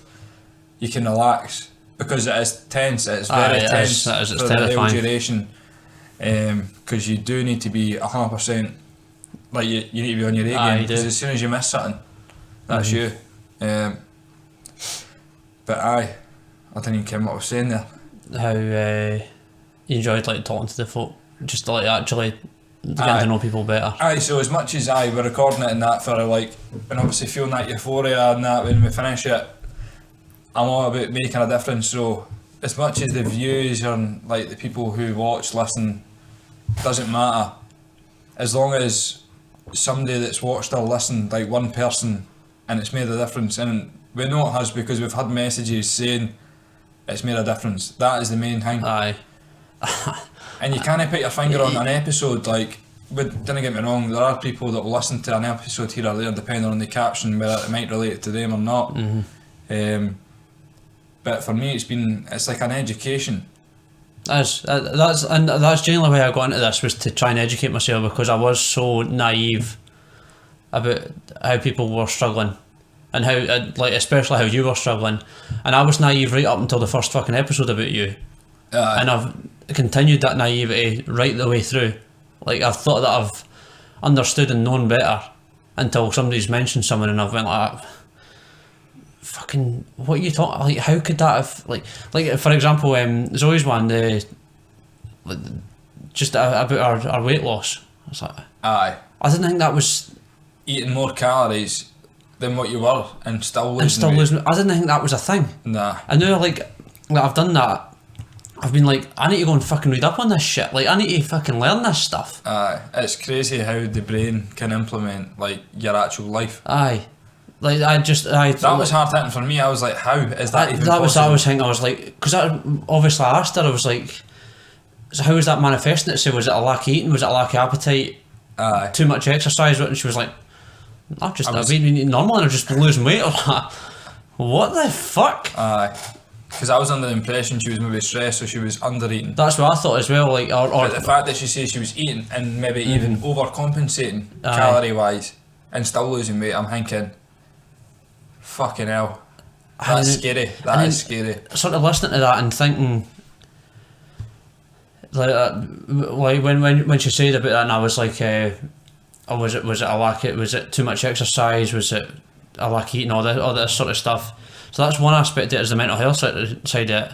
And then I realised I've got zero knowledge about actual eating disorders. Aye.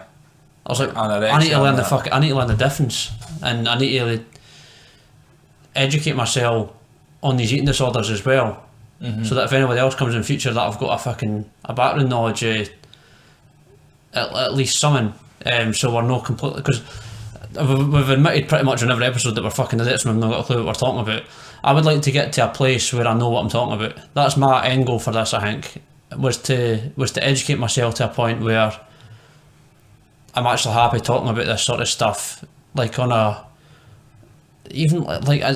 medical level, like actually having a fully understanding of what exactly is going on. Maybe obviously, your job, son. Exactly, we're obviously nowhere fucking near that right now, and it might take the fucking episode 1000 to before I get there, and I might never get there. But I'm going to at least try and understand every episode much better, so that if we ever get, like, if there's ever a pattern arising, that I understand it and I can even maybe at one point give advice on this. But I just feel like a I'm not there behind the yet. scenes aspect to it. There's a lot of podcasts out there that they'll obviously arrange a guest to come on and they'll research this person before they come on, so they can a little bit of background, so that when it gets to a dead end they can bounce off it and they'll be like, oh, so what about this that happened, because I've read about it. Whereas us, we go in blind every single time. Aye. Like, or pretty much, or next to 90% blind. Aye. But I think that's, I enjoy it. Like, I enjoy the educational side of things. So as much as obviously you're wanting to get to a level where you can, like, I'd happily just keep learning constant. Obviously you might come across the same topics. You eventually will educate yourself, I think. But I don't want to be in any position to tell somebody, because I'll never ever regard myself as a professional or an experienced person. I'm just here to listen and ask. I think I'd probably say the same thing. I would just like to know in myself that I know. So if somebody did come off this, that I would be able to help. Aye. I get that. I'm not going to say I'm ever going to be a fucking doctor at any point. That's not what I mean, because I'm not, and I don't fucking want to be, which is even more to the fact. But I want what a to. name for a doctor it would be, though. Dr. Hope. Aye, that's good. That's exactly that's good to be fair. But Dr. Hope. I don't want to educate myself just in this, like, just in I'm trying to just improve constantly, like, all the time, and read about loads of different subjects, just so I'm a fucking better person, full stop. No, like, in this particular subject. So this is just one aspect to it. It's weird how things change over time, because I was one of the little pricks at school, could be sitting in maths doing fucking quadratic equations thinking, when the fuck am I ever going to use this? What is the point in learning about this shit? And then I'm at the stage in my life now where You need it. I need it for a start, and I'm learning it all over again. Aye. But it's not even that. Just feel like a knowledge point of view and educational side of things, like, stop asking when am I ever going to need it. Knowledge is key. It is. And I've got a real love for learning different things. And as much as you might come across as a prick to some people when you do ken all this stuff, it's good to ken a lot of things. It's not even that. It's I wish I had the same fucking appetite for learning that I do now than when I was at fucking school. See, if I had the same fucking appetite for fucking learning when I was at school, I'd be like Stephen Hawking. I wouldn't. So that's what I fucking do now. I read all the time now. I never read a book until I was about 18. And now that's all I fucking do. Right, so recap on episode 5. What's the G? Lucy fucking Graham, Everton El Capitano. Aye. That was the most difficult one for me. There was a lot of stuff that was fucking personal in that for me. Aye. And I think I don't know what the fuck it was with that one. I think that's the only one that I'm no 100% satisfied with, and that I would actually like to do again. How? I felt like I wasn't on the ball that one, for whatever reason. Because I wasn't. Aye, we done that one quite late. It was that after work or fucking? Well, I was sweating for the onset, mind. Aye. I wasn't even in the room. I had a bit of a moment. I think we both did. It was fucking. The first 10 minutes was terrible on your part. And then I just didn't think we ever. I never personally. I feel like know that it was a bad podcast by any stretch because she did fucking brilliant.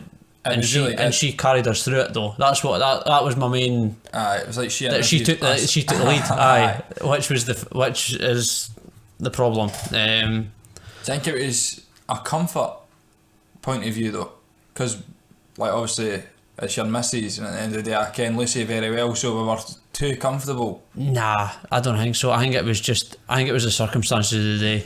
We're bigging it down here, mate. It was a tremendous. It was.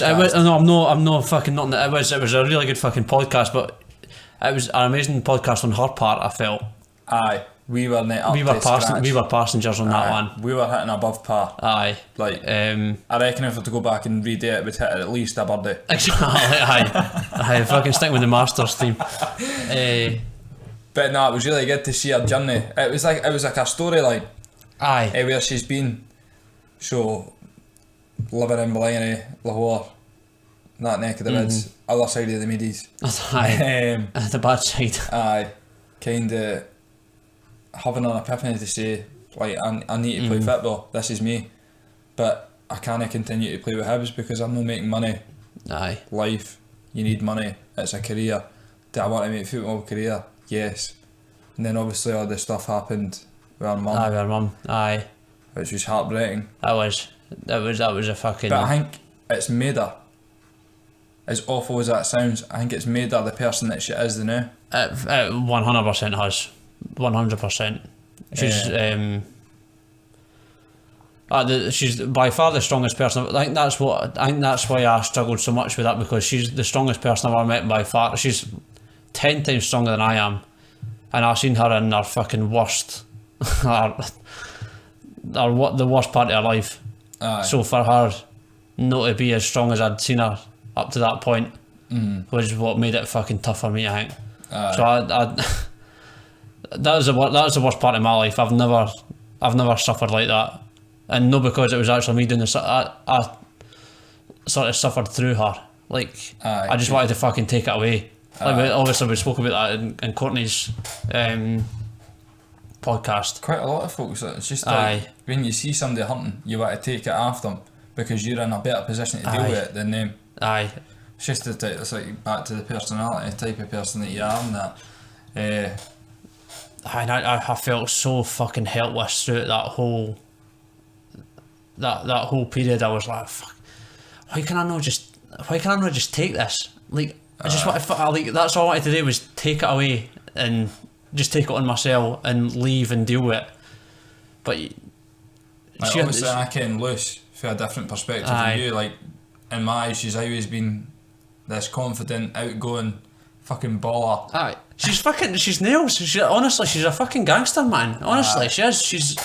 That's what happens when you fucking grow up in that. Exactly. She's fucking nails. Honestly, she's actually bulletproof. She is, and that's what made it scary. That she's bulletproof and that folded her. Aye. So I was like, how do I fucking deal with this? Like, what can I say that would make it any better? Aye, because she's that much stronger than me. That how could I possibly make it better? Because that's who she is. She's just that fucking. She is, honestly. She's fucking nails. That's one of the awful things about, especially grieving. Like, there's no something that you can say to somebody that'll make them feel any better. Like, obviously you can offer your support, say, look, if you ever need me, I'll be here. Or say, I've been here before. If you're at a dead end, come and speak to me. But for the other person's point of view, because like for me personally, like there's nothing that somebody would tell me that's going to make my life any better. It's tunnel vision. It is the end of your world when you lose something like that. And then to come back at it, you're fucking 10, 100, 1,000 times the person you were before you fucking entered it. So as much as it's awful to go through it, it makes you as a person. Aye, 100% does. And it's fucking made her the captain ever. And she's fucking killing it. She is. And that was a bit of feedback. I don't think I ever told you about this. Our sister sent feedback in. All right. She listened to it. Did she? And it was it was fair. Fair? Aye, it was fair. Like, She made some good points. Oh no. None of it was even bad. It wasn't. It really wasn't. It wasn't. She thought that the what we were doing was a really good time, obviously. But she was like, you could have dived deeper into what happened, and you could have asked more sensitive questions, which we could have, and which once I listened to it back, there was a couple of questions where I thought I should have asked that, but it's because I already knew the answer, and I didn't, and I knew the pain that the answer might have caused. brought up, Aye. and I didn't want to bring that up again. See, So that's why it was. I think that's why it was tough, that one, where maybe there was a slight barrier that I didn't realise was there before we'd started, where because I had lived through all that hurtful stuff, I didn't want to bring it. Not even for her. I didn't want to bring it back up for myself, because I suffered through that period, nowhere near as much as she did. But it was painful for me to bring back up all these things that happened. Aye. So I was a wee bit selfish in a way during that I didn't want to bring it back up for myself, but I only realised that once our sister Steph had actually brought it up, that there was a wee bit more questions that we could have asked, and she never specified what questions. I knew exactly what I knew exactly when I listened to it back. I could think, this is what Steph's thinking right now, like this is what I should have asked at this point, and this is where I could have dived a bit deeper. But I think I was a wee bit selfish during that. Thing is that, like 100%, that is decent feedback. Mm-hmm. But at the same point of view, I didn't really want to, like, I didn't want to bring back trauma. As much as we might be talking about trauma and bad experiences, and it is kind of good to go, it's healthy to go deep into it. I feel like we might have pushed a barrier that was unnecessary. Like, from my point of view, I feel like we got the gist. Aye. We came what was needed to know, what had happened, where she'd been, where she's now, how she dealt with it, and I think that's the kind of, all the boxes ticked. I completely understand, because obviously, like Lucy's sister she kens all the facts. Obviously me, I wasn't in any position to ask any questions because I didn't know the facts, so I was just going purely with what Lucy was telling us. Like, obviously you're a bit different, but I think she nailed it, and I feel like she went into more than enough from a listener point of view. I think the main difference is, like, some of these podcasts are going to be about people's mental health, and some of them are going to be inspirational. What we were trying to get to with that podcast was the inspirational aspect of Lucy's journey, rather than the bad times. Aye. Like, we've had a couple, like Kobach, I'd put Lucy in that category, Stevie Harris, where we're not looking for, although Lucy has been troubled by mental health, it's not been her mental health. It's been how she's been affected by other people's. Aye. And I suppose Kate's similar to that. But it's more, I was trying to more focus on, there's not an episode out there that isn't in relation to mental health. Aye. As much as it sounds like it's maybe not, it is. Aye. I was more trying to think about, like, how she's not trying to focus on what she's overcome, but how she's overcome it. Aye, so how folk can idolise it. Like how she's had to deal with these terrible things that have happened and come through it. Aye. Rather than focus solely on what had actually happened. Although we could have maybe, I think I could have dived a wee bit more deeper into what had actually happened, and I think it would be beneficial for folk to hear that, and we'll probably do it in the future again. But I think what we were trying to get that first one was more what she'd achieved in spite of what she'd been through. Aye. And she did fucking, she was phenomenal. She really was during that, and fucking carried us through it. Well, me, I'm not very understanding of our incompetence. Severe incompetence. Aye. Tremendously severe incompetence.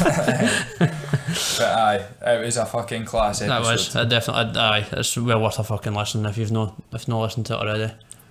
And there you go, that's episode 5, recapped. We'll be back to the questions. Back to the questions, Scotty. So, again, this has got nothing to do with this. We'll turn it into something that has got to do with this. You'll struggle. Okay, I'll try. Which series on Netflix can you recommend? Aye, you're fucking right, I'll struggle. I don't fuck. What's some that everybody's seen everything on Netflix? I wouldn't say a series, but watch Jigsaw by Daniel Sloss, who is a Scottish comedian. Very fucking Fife, by the way. Aye, Fife. Just a little bit of guidance. If you're in a relationship and you're scared of no longer being in a relationship, don't watch it. Because there's a very high chance that you'll end your relationship after watching this. Although it is a stand-up comedy, the man speaks facts. Aye. And he's fucking ended over 100,000 relationships with it. Not through that's his ambition. He just speaks so much truth. There's no arguing with him. Mm-hmm. But aye, that is a really good watch. So in terms of mental health, if you're in a relationship where you are unhappy, watch Jigsaw by Daniel Sloss. It was something I watched around 4 years ago or something when I was single at the time. Aye, it's a really good watch. Aye, I watched it and was not affected by it. Aye, well there you go. So if you're happy, then You're you alright. didn't have to worry about like But as fucking. soon as you've got that little bit of fucking guessing, Aye, that's you humped. Aye, so you didn't have to worry about it if you're actually just So I, if you're actually not satisfied. a series, but a show. My one would be The Irishman, which again isn't a series but it's a film. Aye. I think there's just a couple of Niro phenomenal, phenomenal fucking acting performances in there that needs to be appreciated by. Come on, be here all day. Aye, watch Suits and Prison Break while you're at it. No, fucking don't. Prison Break is shit. No, you're an arsehole. Surely you didn't like Prison Break. No comment. No, right. Let's go into this. No. So. Right. Up until it came back, it was brilliant. No, it wasn't. Because I don't know what season it was, but so the first one he's got these fucking tattoos done. The blueprints of the which prison. is the map of the prison. Aye. And then I don't know if it's the second or the third season. They go, oh, they tattoos are going to be really fucking defining. We better get rid of them. And they laser them off. And it's one scene. I'm getting these tattoos lasered off, and after that there is nothing. Completely like you'd never had a tattoo before. Bullshit. Didn't talk to me about getting tattoos lasered, mate. You had one lasered, like? No comment. You had one lasered? I've had a tattoo lasered about 6 times. Is that way? No. Fucking Exhibit A.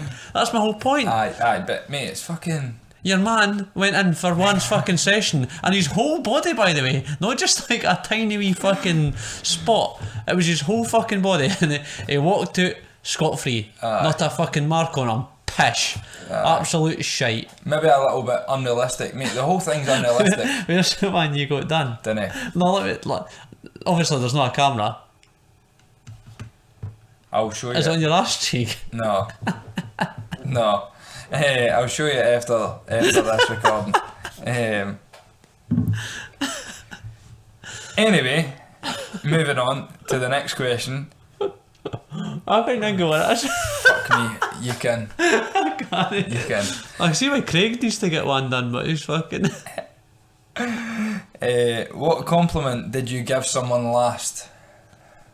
That'll be easy for you. I don't know. How's it easy for me? Because you're in a fucking relationship, mate. What, I call him she's a gangster? Is that a fucking... is that a compliment? That is a compliment. Aye, that is. Mate, you Aye, actually just done it. aye. To be fair, she fucking is. Aye. Aye, that's a good compliment. And I complimented you not long ago. A gangster. Aye, fucking gangster. She fucking is, by the way. She's an absolute animal. When did I last give somebody a compliment? You've given me a compliment about an hour ago. Aye. No, really though. What was outside of this conversation? What was the last one you gave? I should tell Lassie that she didn't look a day over 20 when she does. I will, that's that. I don't ken. I wouldn't say it. I compliment people quite a lot, but I wouldn't refer them as compliments. Like, I'm always saying well done to people, and you're smashing it, you're doing class, like what you're doing is needed, all this sort of shit. But I wouldn't say like dead on, you look tremendous. When was the last time you did that, Jack? Oh, you look tremendous. Or just like, not even like look, just fucking just off the cuff. Off the cuff, class. You ever give a random a compliment? A person you've never met before, just out in the street, give them a compliment. It depends what you take as a compliment. Like your hair, the shoes are smart. What the fuck? Just whatever. Aye. Oh, you've got a bro wee dog. There we go. That doesn't count. Nah. Aye. And I think that's something that nobody ever does, which is a shame, because you're scared of coming across as creepy. It's creepy. Is it though? Or is it Walking past somebody that you didn't ken with a dog. Alright, hen, I like your hair. Keep walking. She's not going to sleep at night. Not keep walking. Just no, because Alright, stop. I like your hair and just stare at her. no, because you're not a creepy person. There's creepy people that walk about with their hoods up and and they shuffle about everywhere. You're not a creepy person, so if you actually said to somebody, I really like your hair, they would go, oh, thank you. They wouldn't be creeped out by it, and they shouldn't be. Which is a shame that you can't do that now. And actually, I did the exact same. There was a podcast list that was Ricky Gervais's podcast, him and Steve Merchant, Carl Pilkington. And Steve Merchant did this thing when he was learning to swim, and he said to this guy that was doing lengths, he was really good swimming form. He was like, "You're obviously a really good swimmer. Can you teach me how to swim?" And this guy was so fucking creeped out by this. And Stephen, as soon as it came out his mouth, he was like, "I just said something fucking creepy there." And I did the exact same fucking thing, and I was like, and it's a shame that it was fucking creepy, because when I say it loud it's going to sound bad, but I'm obviously doing martial arts and that, so I was fucking really into my stretching and I want to get into a split. So it was when I was up in Aberdeen, and this lassie was obviously a fucking gymnast or whatever in there. I don't know if she still did it, but I don't know if she'd ever done it, or like if she still did it or whatever. But she was fucking stretching and doing the splits, and I was really impressed by it. But knowing that way, I wanted to be like that. I was like, I want to be able to do the fucking split. So I said to this lassie, I was like, sorry, like, how do you do the splits? Like, I've been trying myself. and I'm not joking. As soon as it came out my mouth, I was like, you fucking weirdo. Like, I can't believe you've just fucking said it. And I could see it in her face how fucking creeped out she was by this. And it's a shame because it was completely fucking innocent. I think it's just a shame that we can't. The minute you start digging, I'm not meaning. It gets worse. You're fucking guilty. Aye, guilty by fucking aye. It's a shame that you can't. And I'm going to try and bring it back. I've just remembered mine. What? It was the night at Fitbot. I says to one of the boys, he's looking fit. That's good. That's a compliment. Aye. There you go. Aye, that's good. Aye. I apologise to the gymnast lass in Pure Gym Aberdeen, whoever shares. I wasn't trying to be a creep, it was a genuine question. Right, we'll go for one more question. What's been the best time of your life so far? Again, nothing, is it? No. It's nothing to do with mental health. No. It's about personal stuff. Aye. What's yours? Best time of my life so far, mate? I don't know. Building my jigsaw. What sort of jigsaw was it? Tatters. I was going to say, what sort of jigsaw was that like? No, it wasn't an actual jigsaw, mate. Right. Watch fucking Daniel Sloss jigsaw. Oh, right. The fucking Daniel Sloss thing. I have watched it, but I didn't. Nah, like when I moved down south with my job for training and that, like it was a whole new world there. Like, cause you're obviously living away from parents for the first time, living with strangers that you've never ever met before for 6 months. It was just, honestly, it was some laugh. An experience, that I've obviously learnt a lot for. No, I'd say that, and then Have you not got like one moment of pure like elation, like one particular thing that you did that you felt? one particular thing. Like one defining moment where you felt like fucking almost like true happiness, like you couldn't have been happier at that particular second. To be fair, there is one that comes to mind. It was actually when I finished my apprenticeship, Aye. and my girlfriend at the time, she'd booked a hotel and stuff. It was Dakota. The one in Edinburgh or Glasgow. Edinburgh, aye. at the bridge. So when I got into the room, there was like a card and just a crate of cider. Dead. And it was a congratulations card. Aye. And I was just thinking, that's fucking tremendous. It's just the wee things there, like that. I fucking love that. And we went for dinner and that. It was just something that was really good. Aye. Just one fucking particular moment. Just somebody that appreciated what Aye. I'd done. Like, don't get me wrong, my mum and dad gave me a congratulations card too, but they'd been right the way through. But nah, it was just something that was like, I love shit like that. When somebody can go out their way to make you happy, I take a lot of fucking... Aye, you do. I think it's important to fucking take into, like, to take notice of when somebody does something like that, because it doesn't happen very often. Like where somebody actually puts like proper thought into it. Aye. There's not a lot of meaning behind it and stuff. Aye. It's better than a fucking Louis Vuitton wallet. A fucking put it that way. Aye, of course it is. I don't think anybody. What about yours? What is your best time of your life so far? I think Lucy scoring that first goal for Bristol against Brighton. Obviously we spoke about it in the podcast. Aye. It was just like pure... Get in there! Aye, there was so much fucking relief in that. It wasn't just joy, it was relief. Like...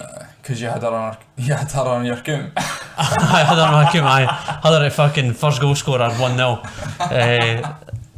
No, it was like just all the shit that had led up to that. I like to even know if she was going to play and to her actually starting, and then not knowing if she's going to play well and she plays well, and not knowing if she's going to score for her to actually go and score a winner.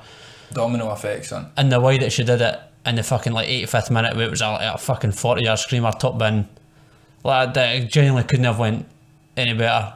Aye. And there's a BBC recording that was on like the women's football show at the time, where they never dubbed me out. So the stadium was fucking empty, and I had like, she'd got me this. As I said to her, I was like, I'm not paying for a fucking ticket. I'm travelling for.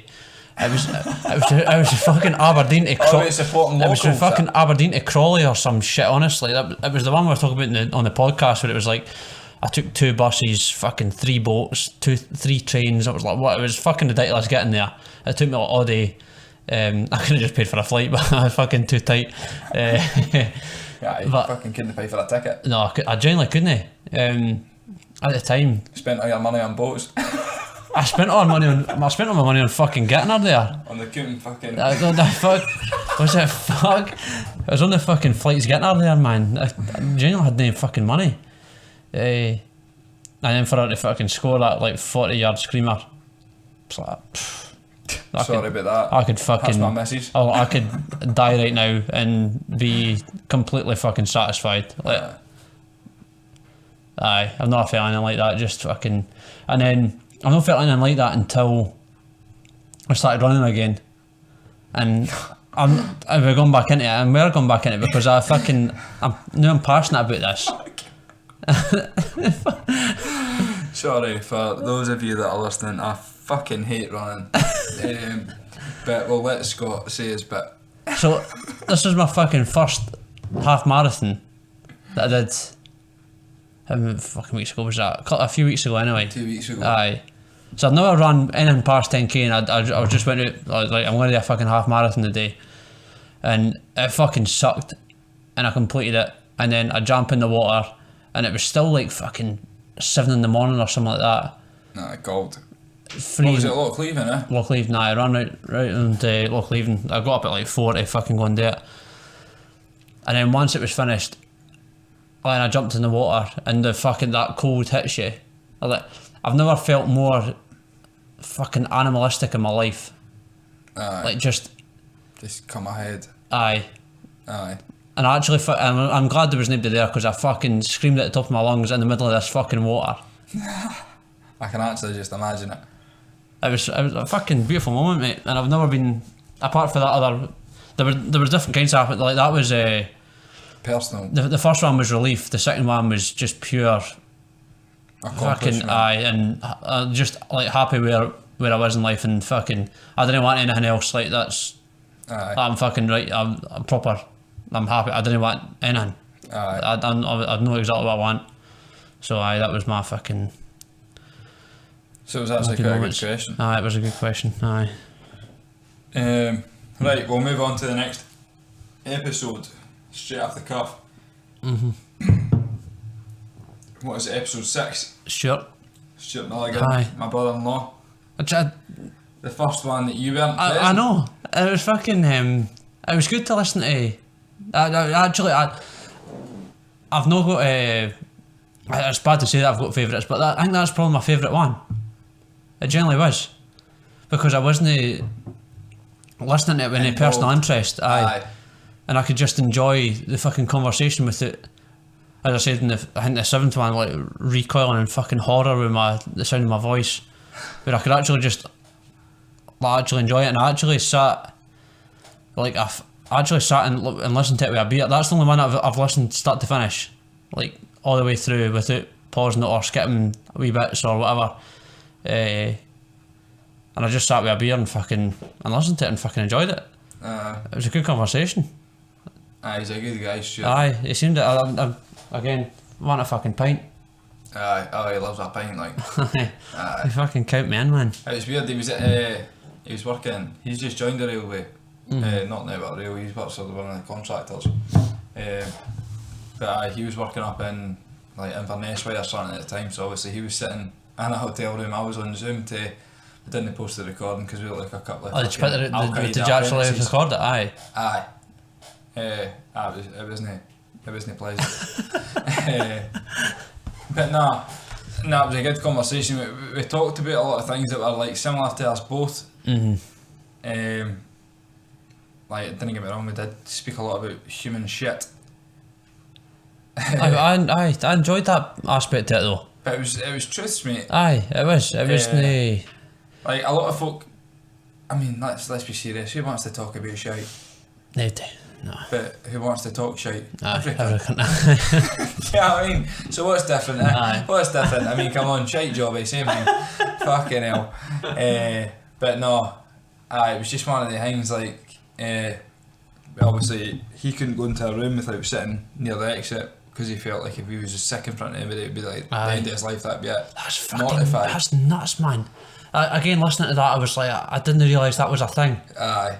That it's so weird. I can't remember the name folk, of it, but I've got something similar. It's sand phobia.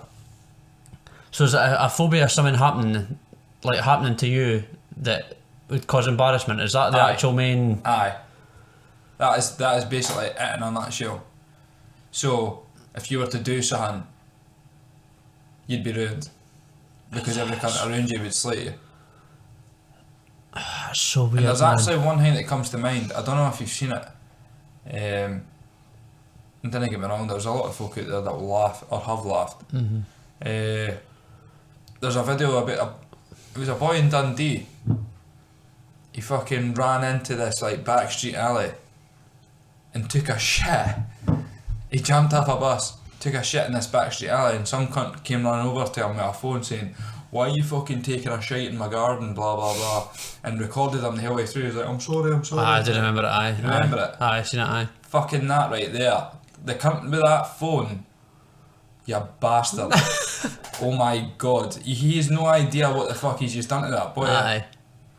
Like, that boy that's took this shit in the alley, can't I mean, his worst fears have actually become Come reality. true. Aye.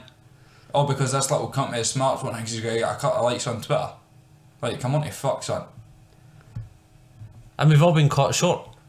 Correct, mate. Correct. Anybody that hasn't, they're fucking lying. You need to go. That's the annoying thing about that. That is purely nature. Like, look mate, I need to go. Like, it's either I do this here or in my fucking pants on the bus. Like, I apologise, but I need I need to be done. Honestly, when I seen that, I was fucking infuriated. I'd love to get that prick with the fucking smartphone on the podcast. In fact, no, I wouldn't even have him on the podcast. He's not that privileged, the cunt. Oh, I'd go to town on him. I just think that's absolute banging order the way he's disgraced that little fucking boy. Saying that he was about twice the size of me. I just feel the cunt is clearly embarrassed. Aye. Which you will be. You know what I mean? Which you would be taking a shite in public. Aye. But I mean, come on, fuck, son. Is there any need to record that? Aye. Fair enough if it's your own backyard and have a word with him, but didn't fucking record it. Fucking hell. Right, moving on. No, sure, I really enjoyed it. That was I really did. Sure. Aye. Right. So we keep taking fucking drinking piss breaks, so this is going to be it's going to be fucking staggered, but we're doing our best here. Aye, we're trying. And the circumstances we're it's currently sitting at fucking 127 minutes. Aye, we're a bit 2 hours and 7 minutes. I'm not gonna lie, we're a bit fucking tipsy, but we're gonna keep going. A wee bit perky, but aye, it's good to be above board, you know. As aye. So aye, episode 7 was Kate Herdman. What a lass, man. Fuck it, she is tremendous. Kate, aye, like, she's fucking anytime superb. I'm out in like the town or say PGs for example, and I see Kate, I'm like that. Fucking yes, like, mate, somebody that I can just jump about with. You can go to whatever fucking city you want, Kate's there. I've done that fucking. I swear I've seen her in Aberdeen once. It doesn't. See if you think you're going to a gig and you're ahead of the curve and fucking. You're not. Nah. Because Kate was there half an hour before you. You fucking idiot. I swear we've turned up fucking everywhere and Kate's always been there.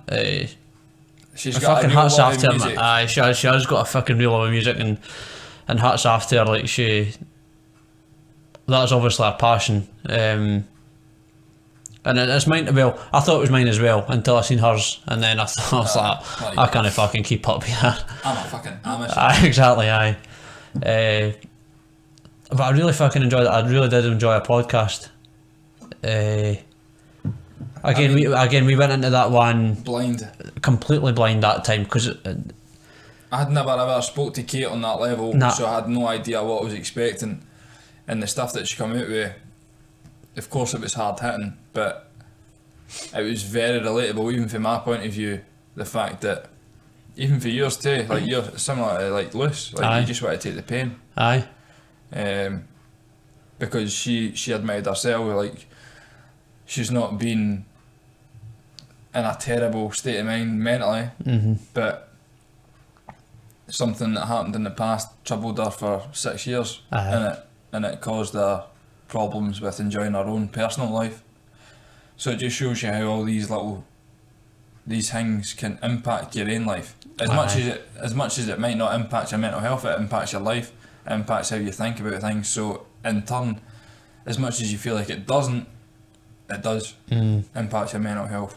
Again, like, that was another one of these situations where I thought, like, the way that she described it sounded like PTSD, but like Zoe went into her weight loss sort of thing, and I wasn't like confident about the fucking, what do you call it? So Zoe was talking about her how her eating disorder sort of affected, and it's something that I didn't really understand. And when Kate brought up that, well, Kate described her circumstances, it was something I wanted to understand more, that sort of PTSD side of it. So I think that's going to be something that I want to sort of study in the future, and get a better understanding of like the eating disorders that Zoe brought up. Because it's not something that I actually know a lot about. No, I'm the same. Like PTSD, I can kind of relate with. Eating disorders, no. I eat far too much. Fucking same, you're not joking. That's my eating disorder, but no.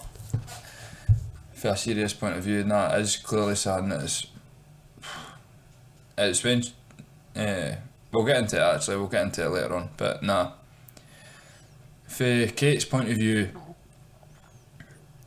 it was a real tough one, because obviously I know the type of person that she is, so I could completely understand why she'd struggled for all the years, because she's very caring. Aye, she is. She's always asking how's it gone, like what you've been up to, all these things, just like generic questions, but questions that for somebody that you don't see very often, so it does mean something. Aye. So obviously, we spoke about in earlier podcasts, like when you bump into your friend, alright mate, how's it going? Like, aye, it's pish. But when you kind of get the kind of questions for somebody that you don't speak to very often, it means that a bit more, and you can go into a bit of depth for them, because you've not seen them in that long. And Kate's that type of girl. She can listen, she can digest what you're saying, and she can obviously create a response which has got potential to be beneficial to yourself. I think she's got a sort of special skill that she maybe doesn't realise that she has, where she makes people feel comfortable around her, and I think that's why she's so popular around here, is because she does have that caring aspect to her personality, and it doesn't matter, like I'm speaking about Kate as I know her really well, and that I've spent a lot of time with her.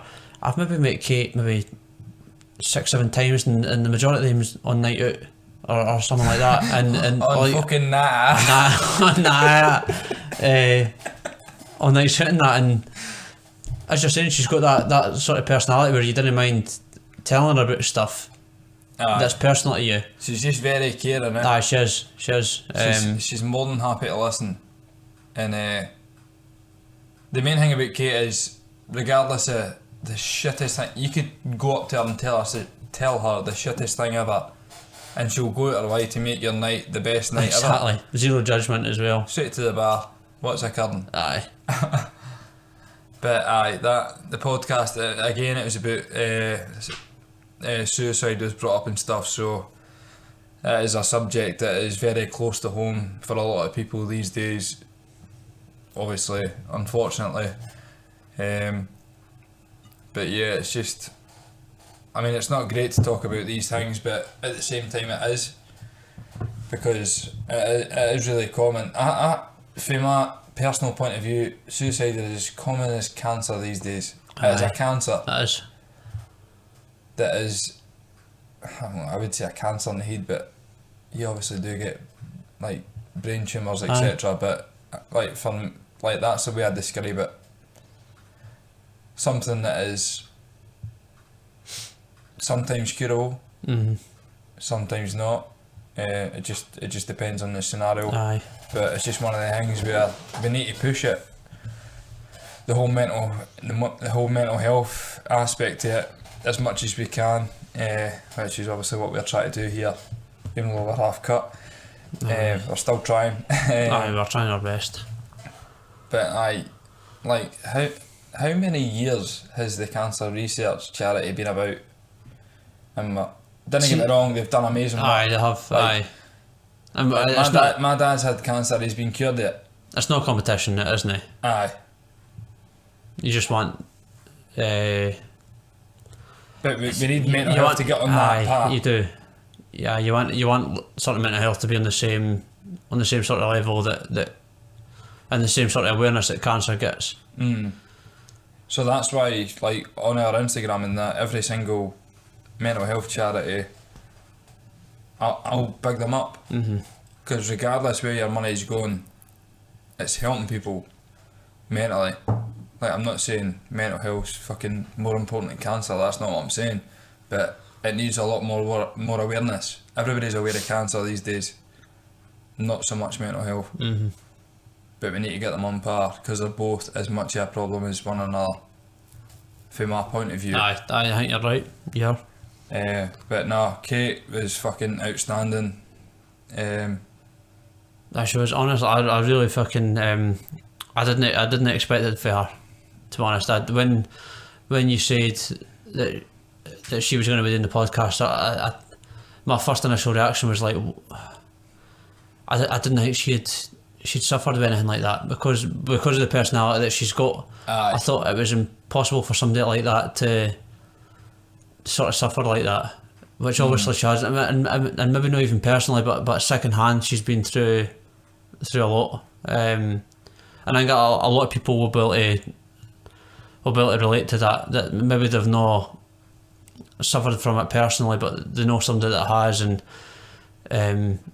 they've had to adjust their life accordingly, like based on what they've experienced. Aye. I thought Kate did a really good job of it, like portraying that and putting a point across that, like the suicide doesn't just affect the person who's passed away, but like the whole family that surrounds it. Aye. And then the knock-on effects, because obviously, I think, what was it, 15? She was 15. She was 15, aye. Like, she obviously talks about the experience of finding out, and she refers to them as like the adult conversations, so it means that she's obviously a young age. And the fact that she was on holiday at the time, so it shows you what the older people have to go through, so Aye. the parents. So obviously they're like, what do we do? What do we do with the younger ones? So... And it's scary because we're at that point now. Aye. Well, maybe fuck. No, Yeah, we're the fucking older ones now. We need to deal with this stuff. No, Stan. Not me. But no, it was just, it was kind of one that... I genuinely think it's the every one single that... age group was affected. I think it's the one that genuinely took me by surprise the most. Aye.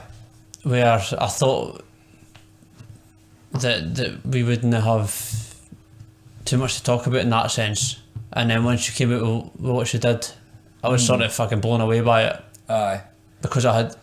That's what I mean when you go into a conversation with somebody not knowing what you're going to speak about. What can you expect? You know what I mean? Aye. But she did a phenomenal job. It was I really fucking enjoyed that. I did.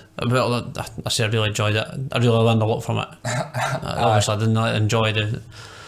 I'd rather she wasn't on here, but she is, and I enjoyed learning from it. And even though, of course, it's not enjoyable, personally, it was a joy to speak to her again because you've not been out in so long. I know. So even though it was talking about shit circumstances, Aye. Kate's the type of lassie that you could sit and speak to all night. So aye, another tremendous episode in the bag. Right, so we're back to the final question of the podcast, and it is, what are the biggest challenges you've faced so far? So this will be a joint response, but I'll let you say your bit first. It's got to be the software. It's got to be all the shit we've had to, like not that I hope people understand how difficult it is, but I hope people know how difficult this has been. Like, it's not been... I appreciate how difficult it is. It's not been... we've had to take obviously a lot of time out of our own sort of lives that would maybe spent doing something else. Obviously less productive than this, but we've had to put a lot of time into putting this together. Unnecessary time. Aye. Because it's a lot of time and no getting anything out of it. So as much as we've come up with content, if we were good at what we've done, it'd be done in a quarter, a third of the time. Oh, 100%. And even at that, the podcast that we've put out there, not that Ginger hasn't done his best on, because obviously it has, but still some of the quality hasn't been where I would want it to be. No. Or where we would both want it to be, in terms of like sound quality and setup wise. And setup and that. COVID hasn't helped either. It hasn't. No. Like speaking to somebody or Zoom. I mean, don't get me wrong, Zoom's fucking alright, but when you're speaking to somebody about like a topic like what we're talking about now, and you release it and there's problems, it's like, come on to fuck. Aye. Like, that's what I think personally. Aye, I'm the same. But there's you can't, once it's done, it's done. Like, you can't go back and alter your connection at that point in time. Aye, obviously we wanted everyone to be perfect, and we tried our best to sort of like even like fuck about before we actually recorded with our first guest. And like, I think we come up with this idea in maybe Was it before Christmas? Was it before Christmas? No, no. Was it after that? January maybe. January, aye. But we hadn't recorded the first one until March. No. It took like a good 10-12 weeks before we actually Decided decided that we were ready to go, because we tried to take our time with it to make sure that like the quality was the best that it could be. And admittedly, it's not been quite where we would both expect it to be, but even this one. even this one, like we turned this one on and it never worked straight away, which we thought we'd sorted all the shit with the mics and stuff like that, but we're fucking learning as we go. So that's definitely been the biggest challenge. It's been fucking tough. I Just try to get all this shit together. Aye. I thought personally, when we first started this, the hardest thing would be getting people on board and telling their story. But it's been the complete opposite. We've got loads of people willing to come on, but we've just not got the facilities to do it. Aye, that's it. We're just So that's why. it's not even the facilities, because we've got fucking best of gear as well. We just need to learn how to fucking. Oh, they it's gave not me even, the idea, son. it's not even learn how to work it. We just have a software that actually fucking worked would help. I feel like we came what the fuck we're doing. But Aye, it's just the the computer software. doesn't care what Exactly. we're trying to do. Aye, the software Which sometimes is just. such an old bastard thing to say. I know. 'Cause see, cunts at my work, and it comes to like iPads and that, like, why the fuck should not zooming out? I'm pinching it and that. I'm like, here, son, you fucking old cunt. You know what I mean? And then that's how I feel with this laptop. But we do the same thing every time. Sometimes it doesn't work, and then Aye. sometimes it does. It Aye. doesn't make any fucking sense.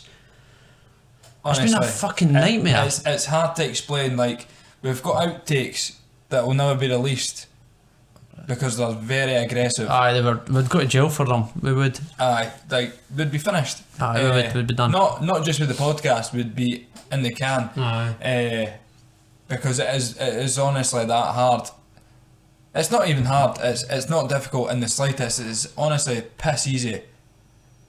But Sometimes the technology just doesn't work. Just can't keep up. Just can't keep up with our brains. But so that's definitely one problem. I And then think that's been. editing's been a problem. But to be fair, until this recording, I've not really had to edit. So depending on how this one turns out, then you can judge me. Aye, this is gonna be a nightmare. Oh, it's gonna be fucking shite. But hey, That's what we signed up for. Aye, Well, what you signed up for, not me. Aye. It'll be a real laugh regardless. So we hope you enjoy it.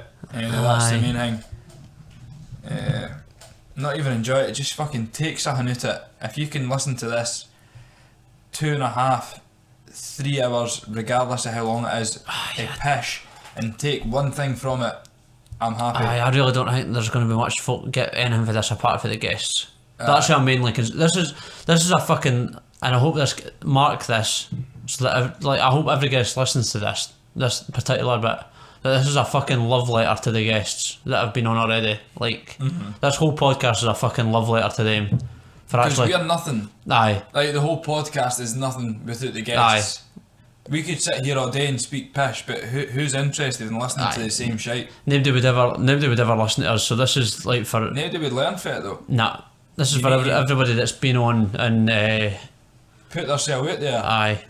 It's a very vulnerable thing to do, but I tell you one thing, it's a good thing to do as well, because we've not had one bit of bad feedback from anybody, Nah. any of the guests.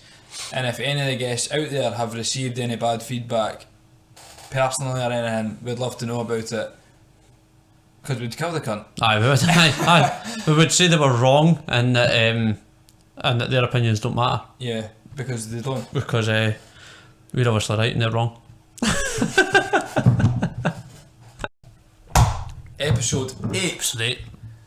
We're fucking nearly Aye, there, aye. Scotty, son. We are. 2 to go. Episode 8. My man fucking Harris. Steve in Harris. Mr. Goliath, as What? he referred to as himself. What a fucking pod. Honestly, I fucking loved that. And it was exactly what I hoped it would be. The whole thing. Like, as soon as the first time I mentioned this to you, as I said on the podcast itself, I was like, Harris is coming on. like he's fucking tremendous. I love the cunt, I do. Aye, he's a good guy. I've only obviously met him the once, and it was a podcast. But it's strange though, because he obviously turned up to do the podcast, and we spoke for about an hour. Before we hit record, we spoke for about an hour. I was sitting there thinking, I sat there and I thought, I hope he's still got a lot of stuff to talk about, otherwise we've chucked it. Aye. But I tell you one thing, another tremendous guest. Again, similar to Kate, similar to Luce. People, in fact, I wouldn't even say Luce. No, I'd say Mayor Colback. I'd say similar to them.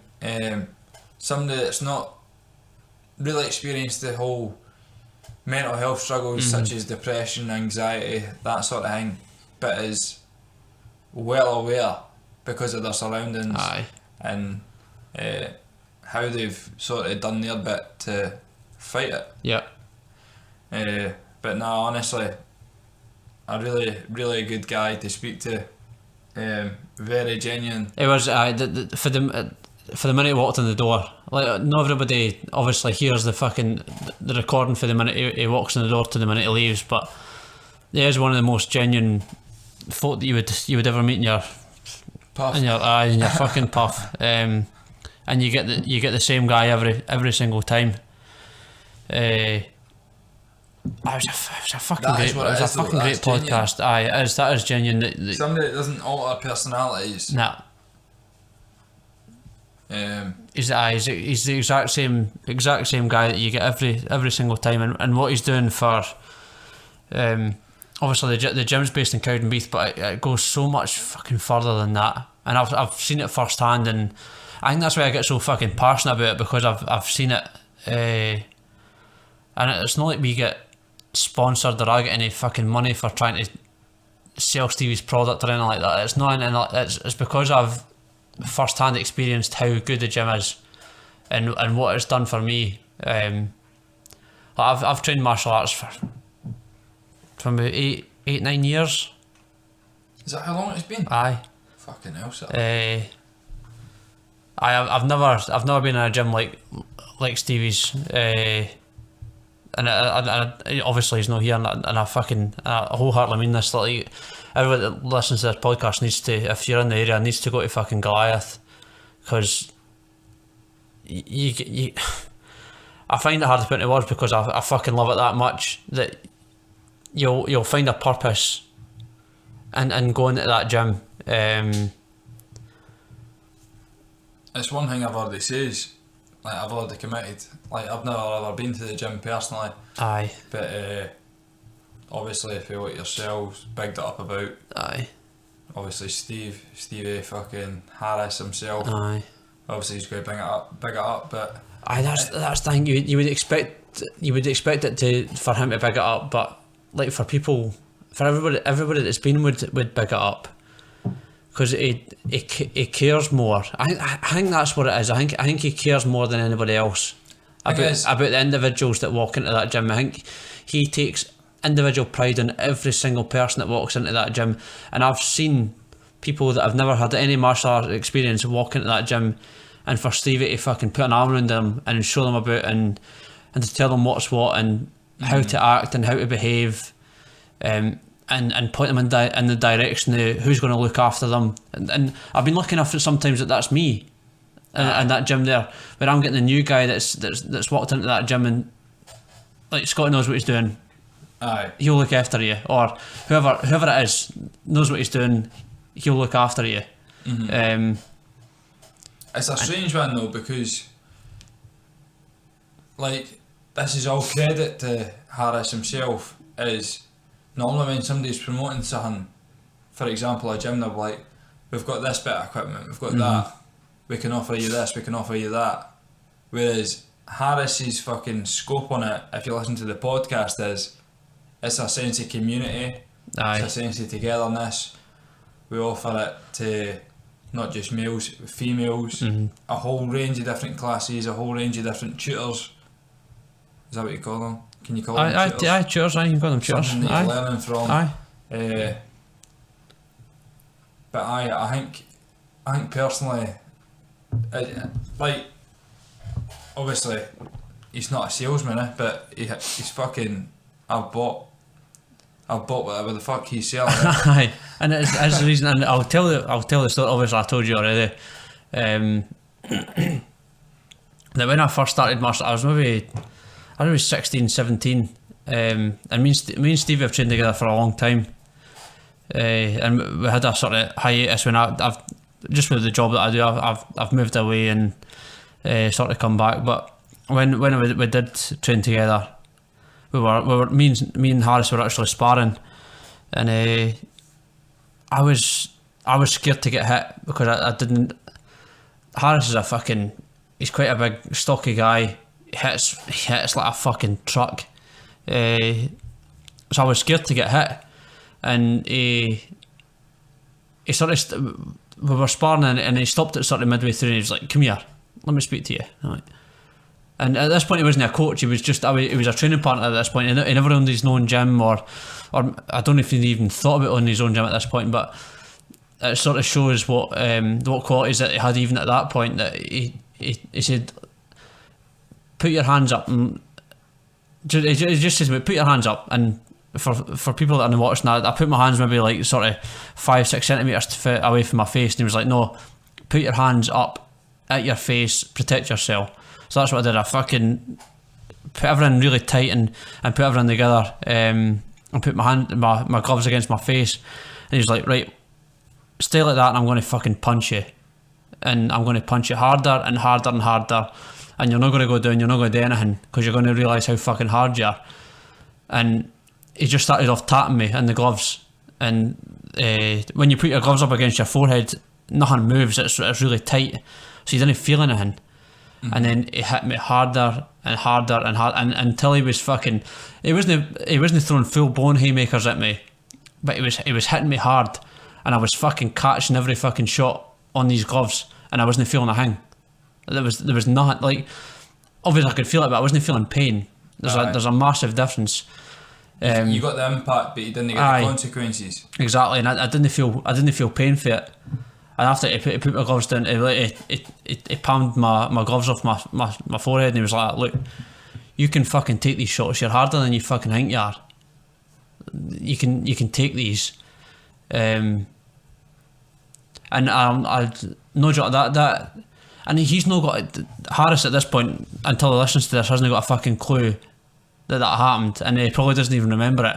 But that made a complete lasting impact on me throughout my whole martial arts career. Like up for that point, I'd maybe done martial arts for maybe 3 months at that point, and that stuck with me the whole time, that I'm fucking a lot harder than I think I am.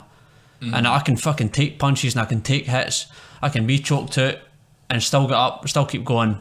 And it's not just martial arts, that's fucking life, everything. Everything that you can. You get that's the whole fucking the whole Rocky fucking. Again. Exactly. I get up again. You can take a lot more than you fucking think you can, and it's not till you get hit that you realise that you're fucking harder than you think you are. Aye. And it was so fucking. What happened when you moved the gloves away? It was fucking Steve that taught me that. He knocked me out. He fucking hits too hard. Fuck that, man. I'm not taking a fucking shot off that cunt when he put my gloves there. I'd fucking choke him out anyway. Oh, Jesus Christ, that's me set a precedent now. I'm only fucking joking. I'm kidding, mate. But no, what a guest, genuinely. It was, and I can't wait. Let me add my bit. Aye, I'll let you add your bit. Obviously, my first impression. Aye. Like, the man turns up.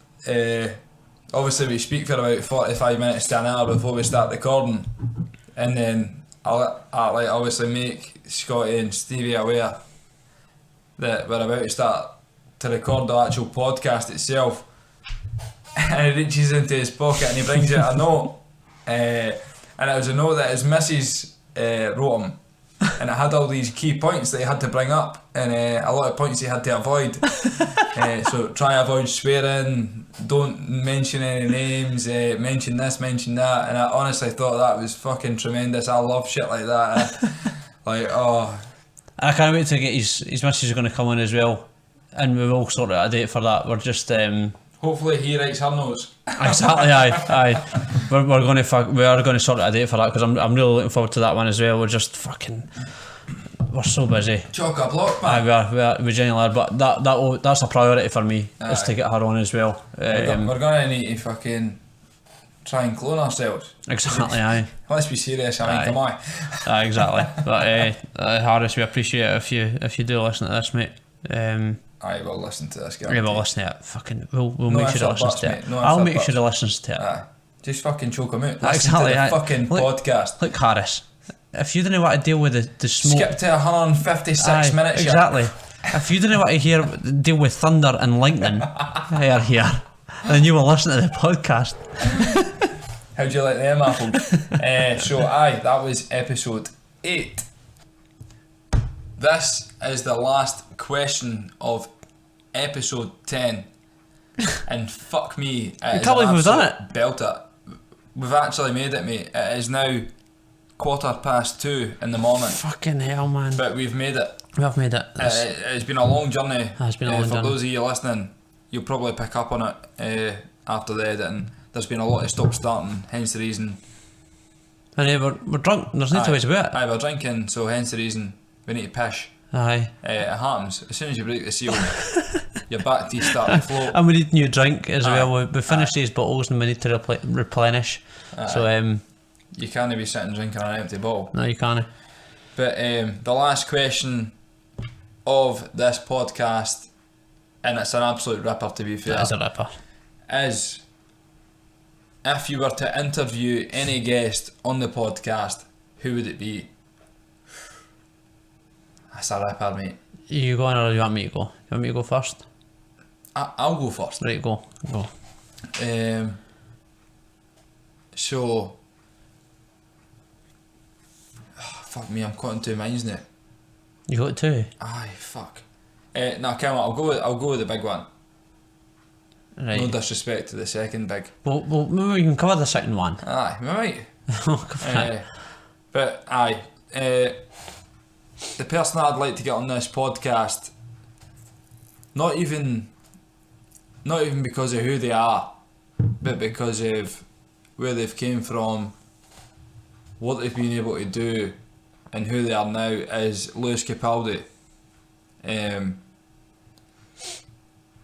I don't know, maybe a lot of people listening just know Lewis Capaldi is the fucking next massive thing that came out of Scotland. Pop star, absolutely tremendous singer. Mm-hmm.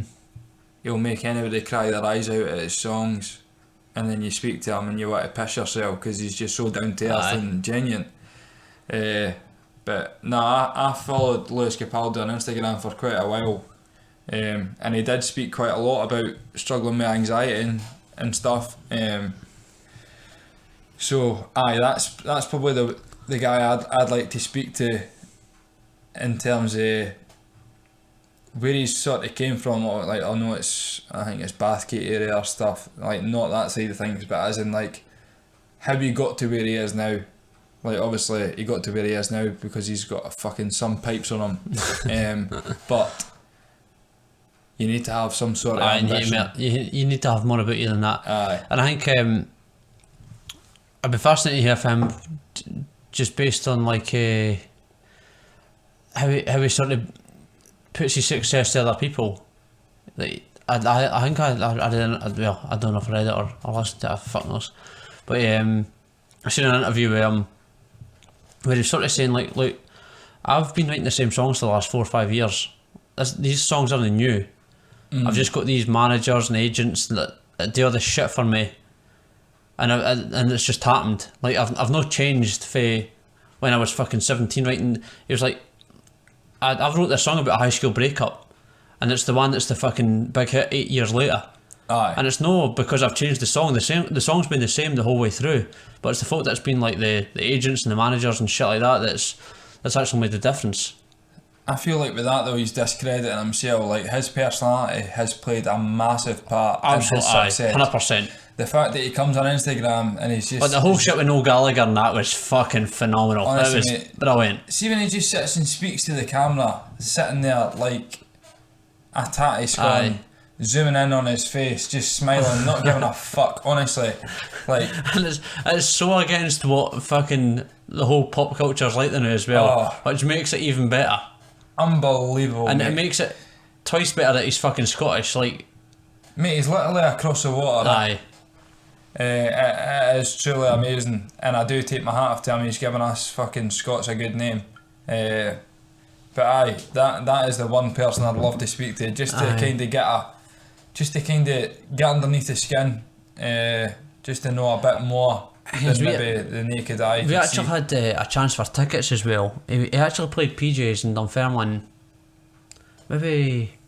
It's been about 5 years. No, not even as long ago as that. Maybe 3. We'd actually just watched the Sherlocks in Glasgow. Aye. Me, Parker and Keith. And there was actually tickets still available, and Keith Ward was the first person I'd actually heard put on Lewis Capaldi, and I think he had like 20 million listens by that point, which was quite fucking big, obviously. But it was only like 2 songs. That's nearly as big as us. Exactly, aye, exactly. And just in Mexico. It's fucking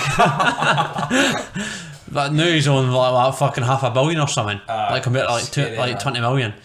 And I bet he's still the same guy as he was when he was playing PGs in the film, and as he was playing the fucking O2 at Madison Square Garden, where the fucking plays everywhere. Aye.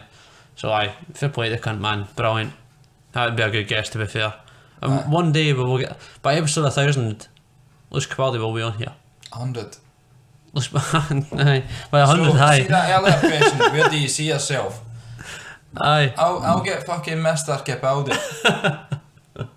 You heard it here first. Nah. Right, so, Scotty. Aye. Who's the one? I've got a few, to be fair. I have got a few. Obviously, Joe Rogan would be the ideal, would be number one guest, but he never does anything apart from his own show, so that's not going to fucking happen. Aye. Just completely biased. Aye, that's completely biased. I've got a tattoo on my leg of Joe Rogan, for anybody that's listening. I think my number one guest would be Jordan Peterson.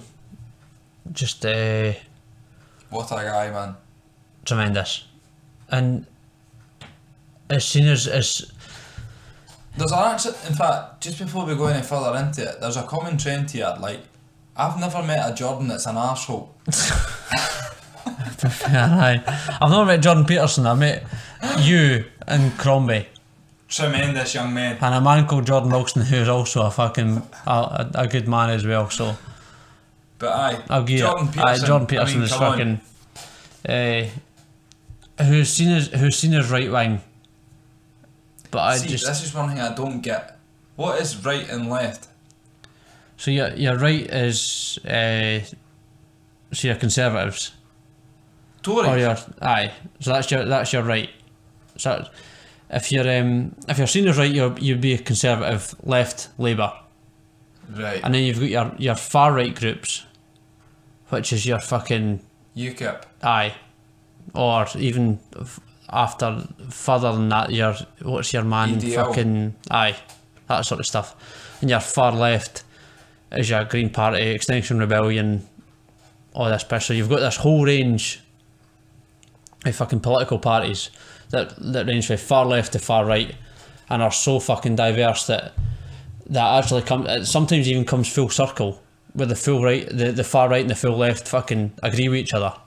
And it's the folk that in the middle that are separated.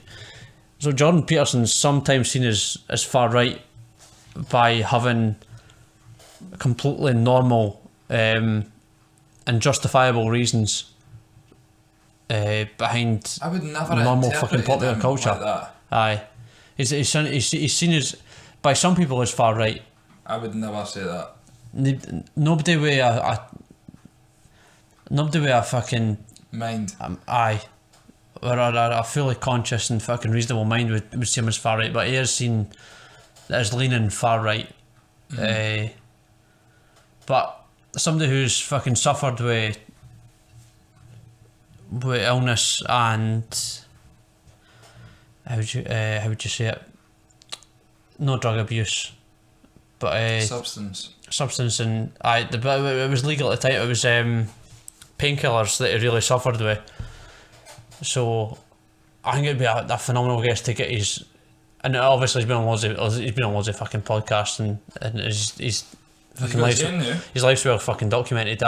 He's not done a lot since he's tripping to rehab, which is a shame.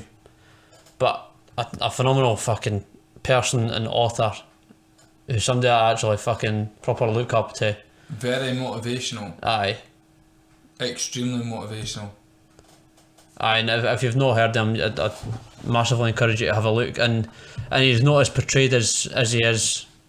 He's not the person he's portrayed as far right, which is fucking ridiculous.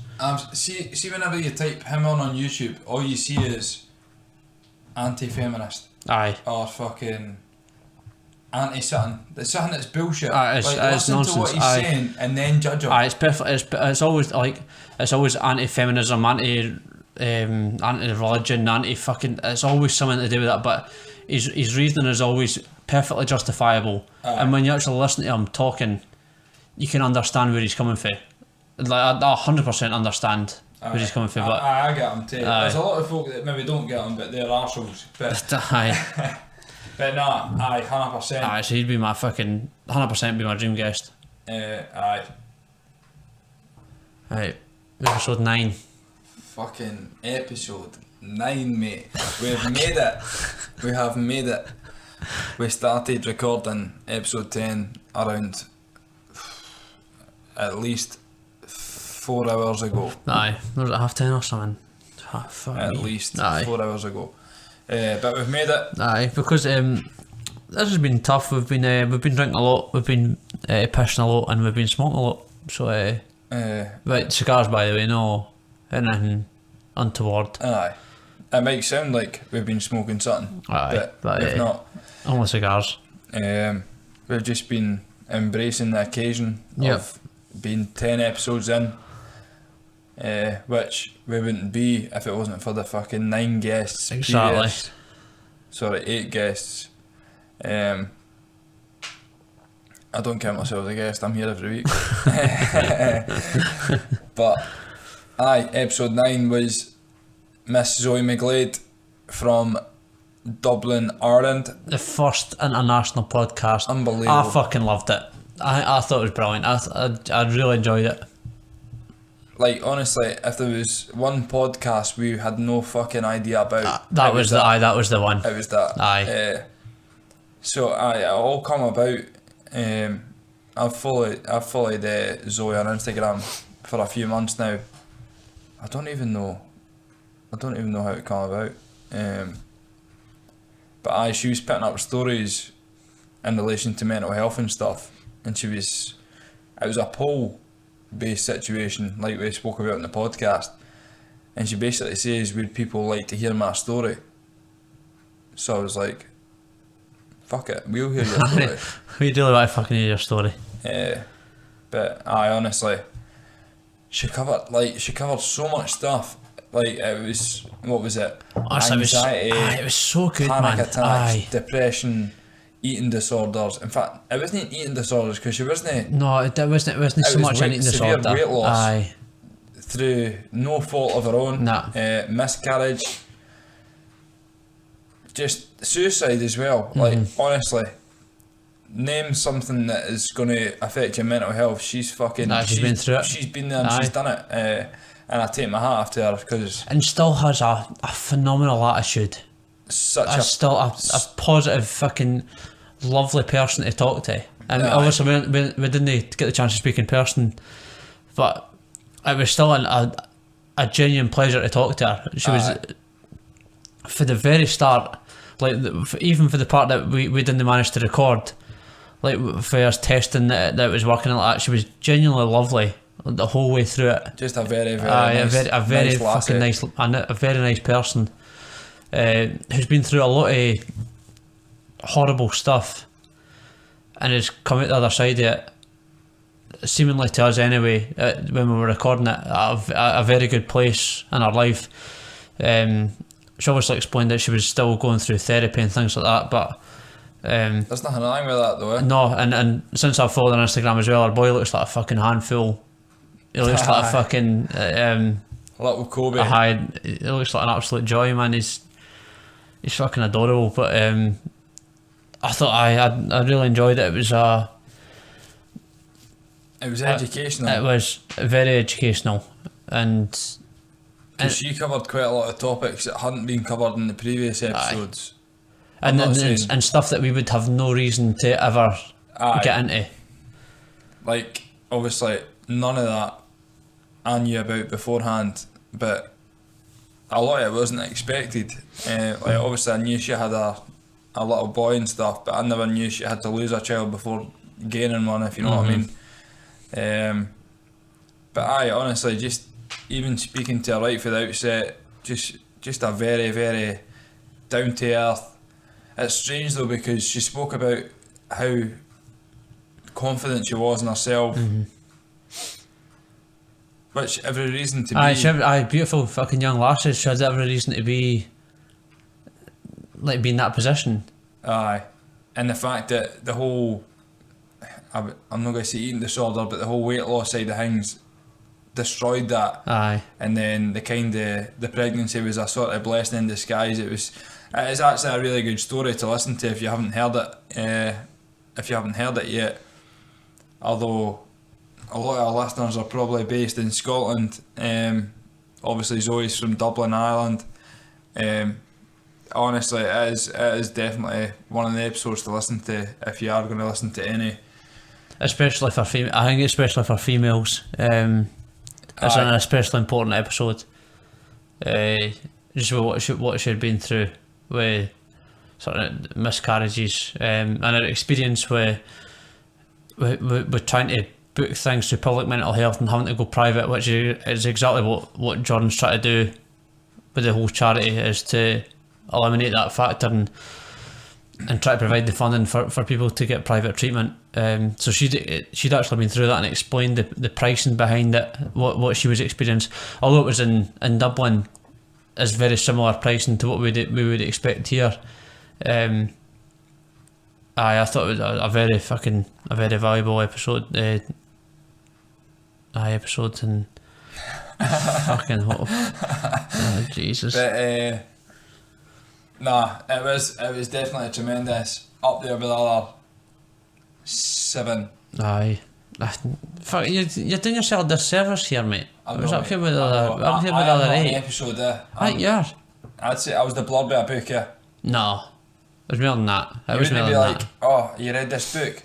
The blurb's fucking tremendous. Get me? You say, chapter 7. It was more than that, because without that, you wouldn't have the fucking book to start with. You wouldn't have anything. The book. I get what you're saying. But no. Didn't you use an analogy and they make me a cunt for continuing the analogy? That doesn't fucking work like that. Sorry. I'm merely continuing an analogy, but I didn't do yourself a disservice. It was fucking. The first episode started it all, or we wouldn't have been doing nothing like this. I'm actually trying to understand where the fuck we got our first guest from. Obviously it was Jordan, not me, but was that before or after we'd recorded the first? It was after. It was after. We didn't have a clue if it was going to work or not. I just put myself out there and then see what happens. And then see what happens. And it turned out the first one was pretty popular. Like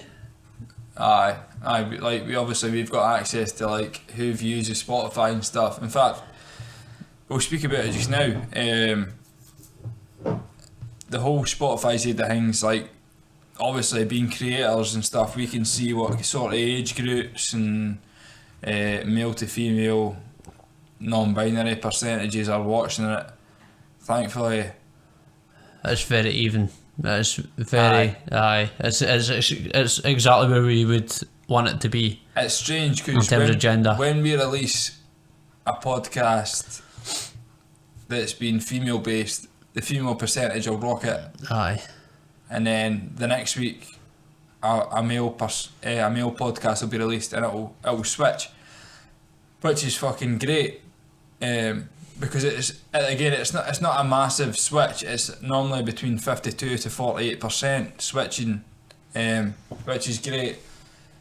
again, with the age side of things, the majority of people that are tuning in are between, I'm sure it's 1924 or something 19, 24, 25, aye. We've even got people up to the age of 50 odds that are tuning in as well. But aye, just being able to see all these statistics, obviously surpassing 1,000 streams on Spotify was a massive achievement for both myself and Scotty.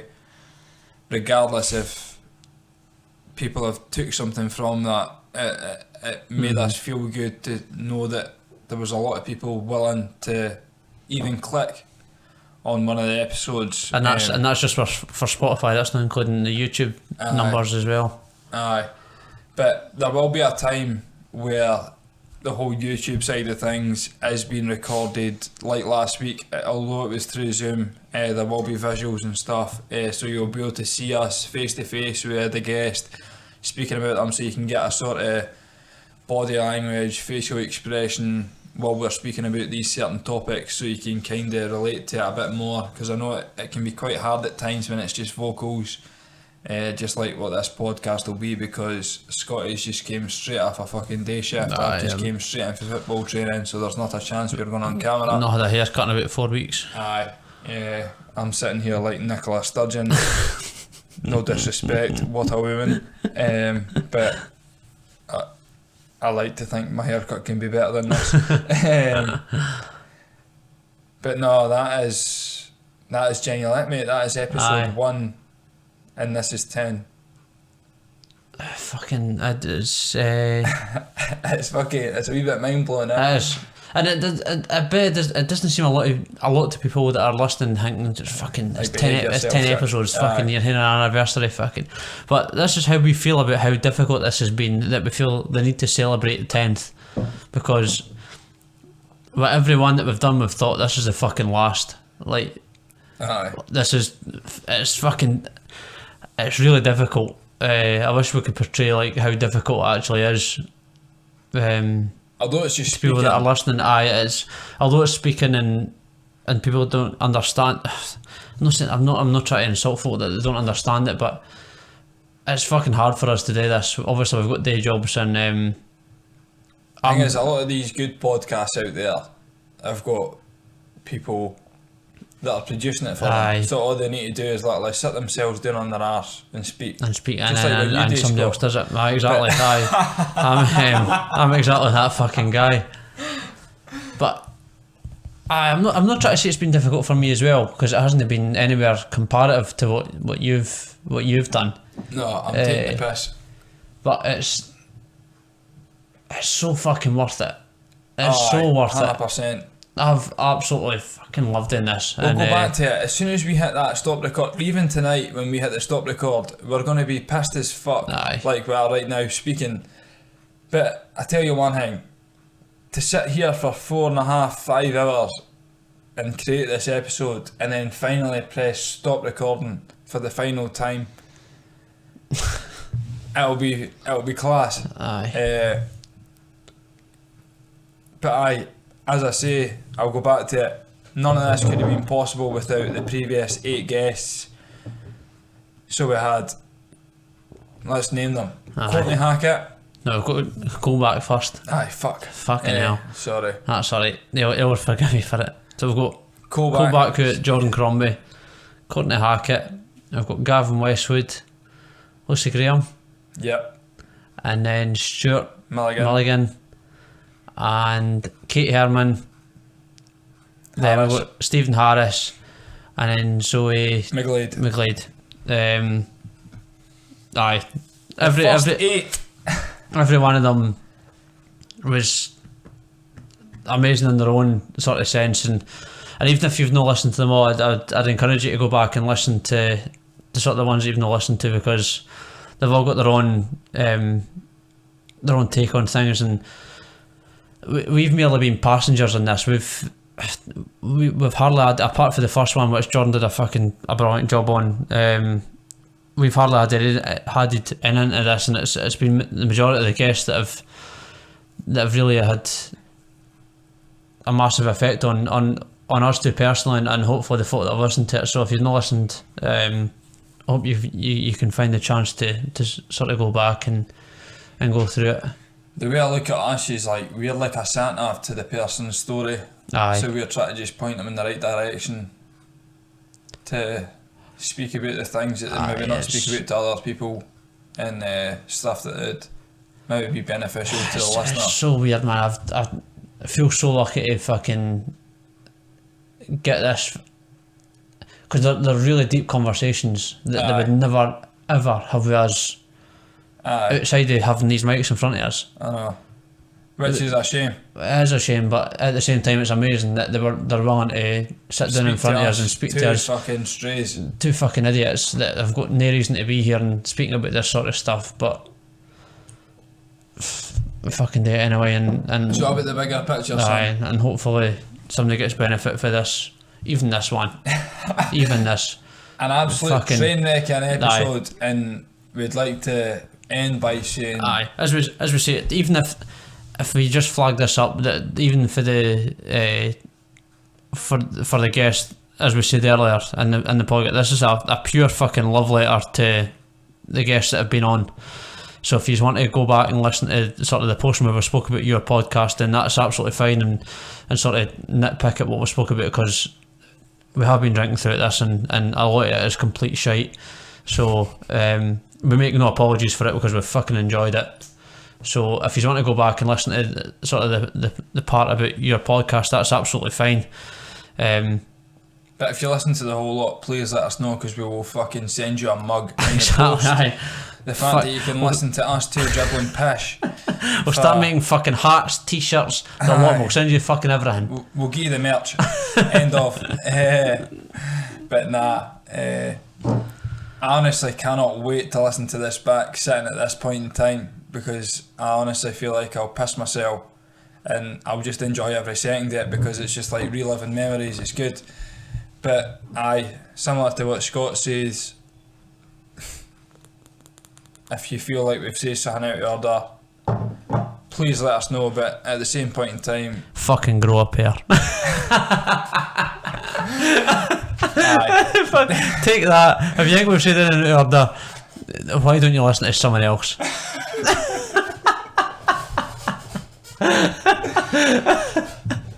So this was episode 10 of the Anxiety Society podcast. The drunken recap indeed.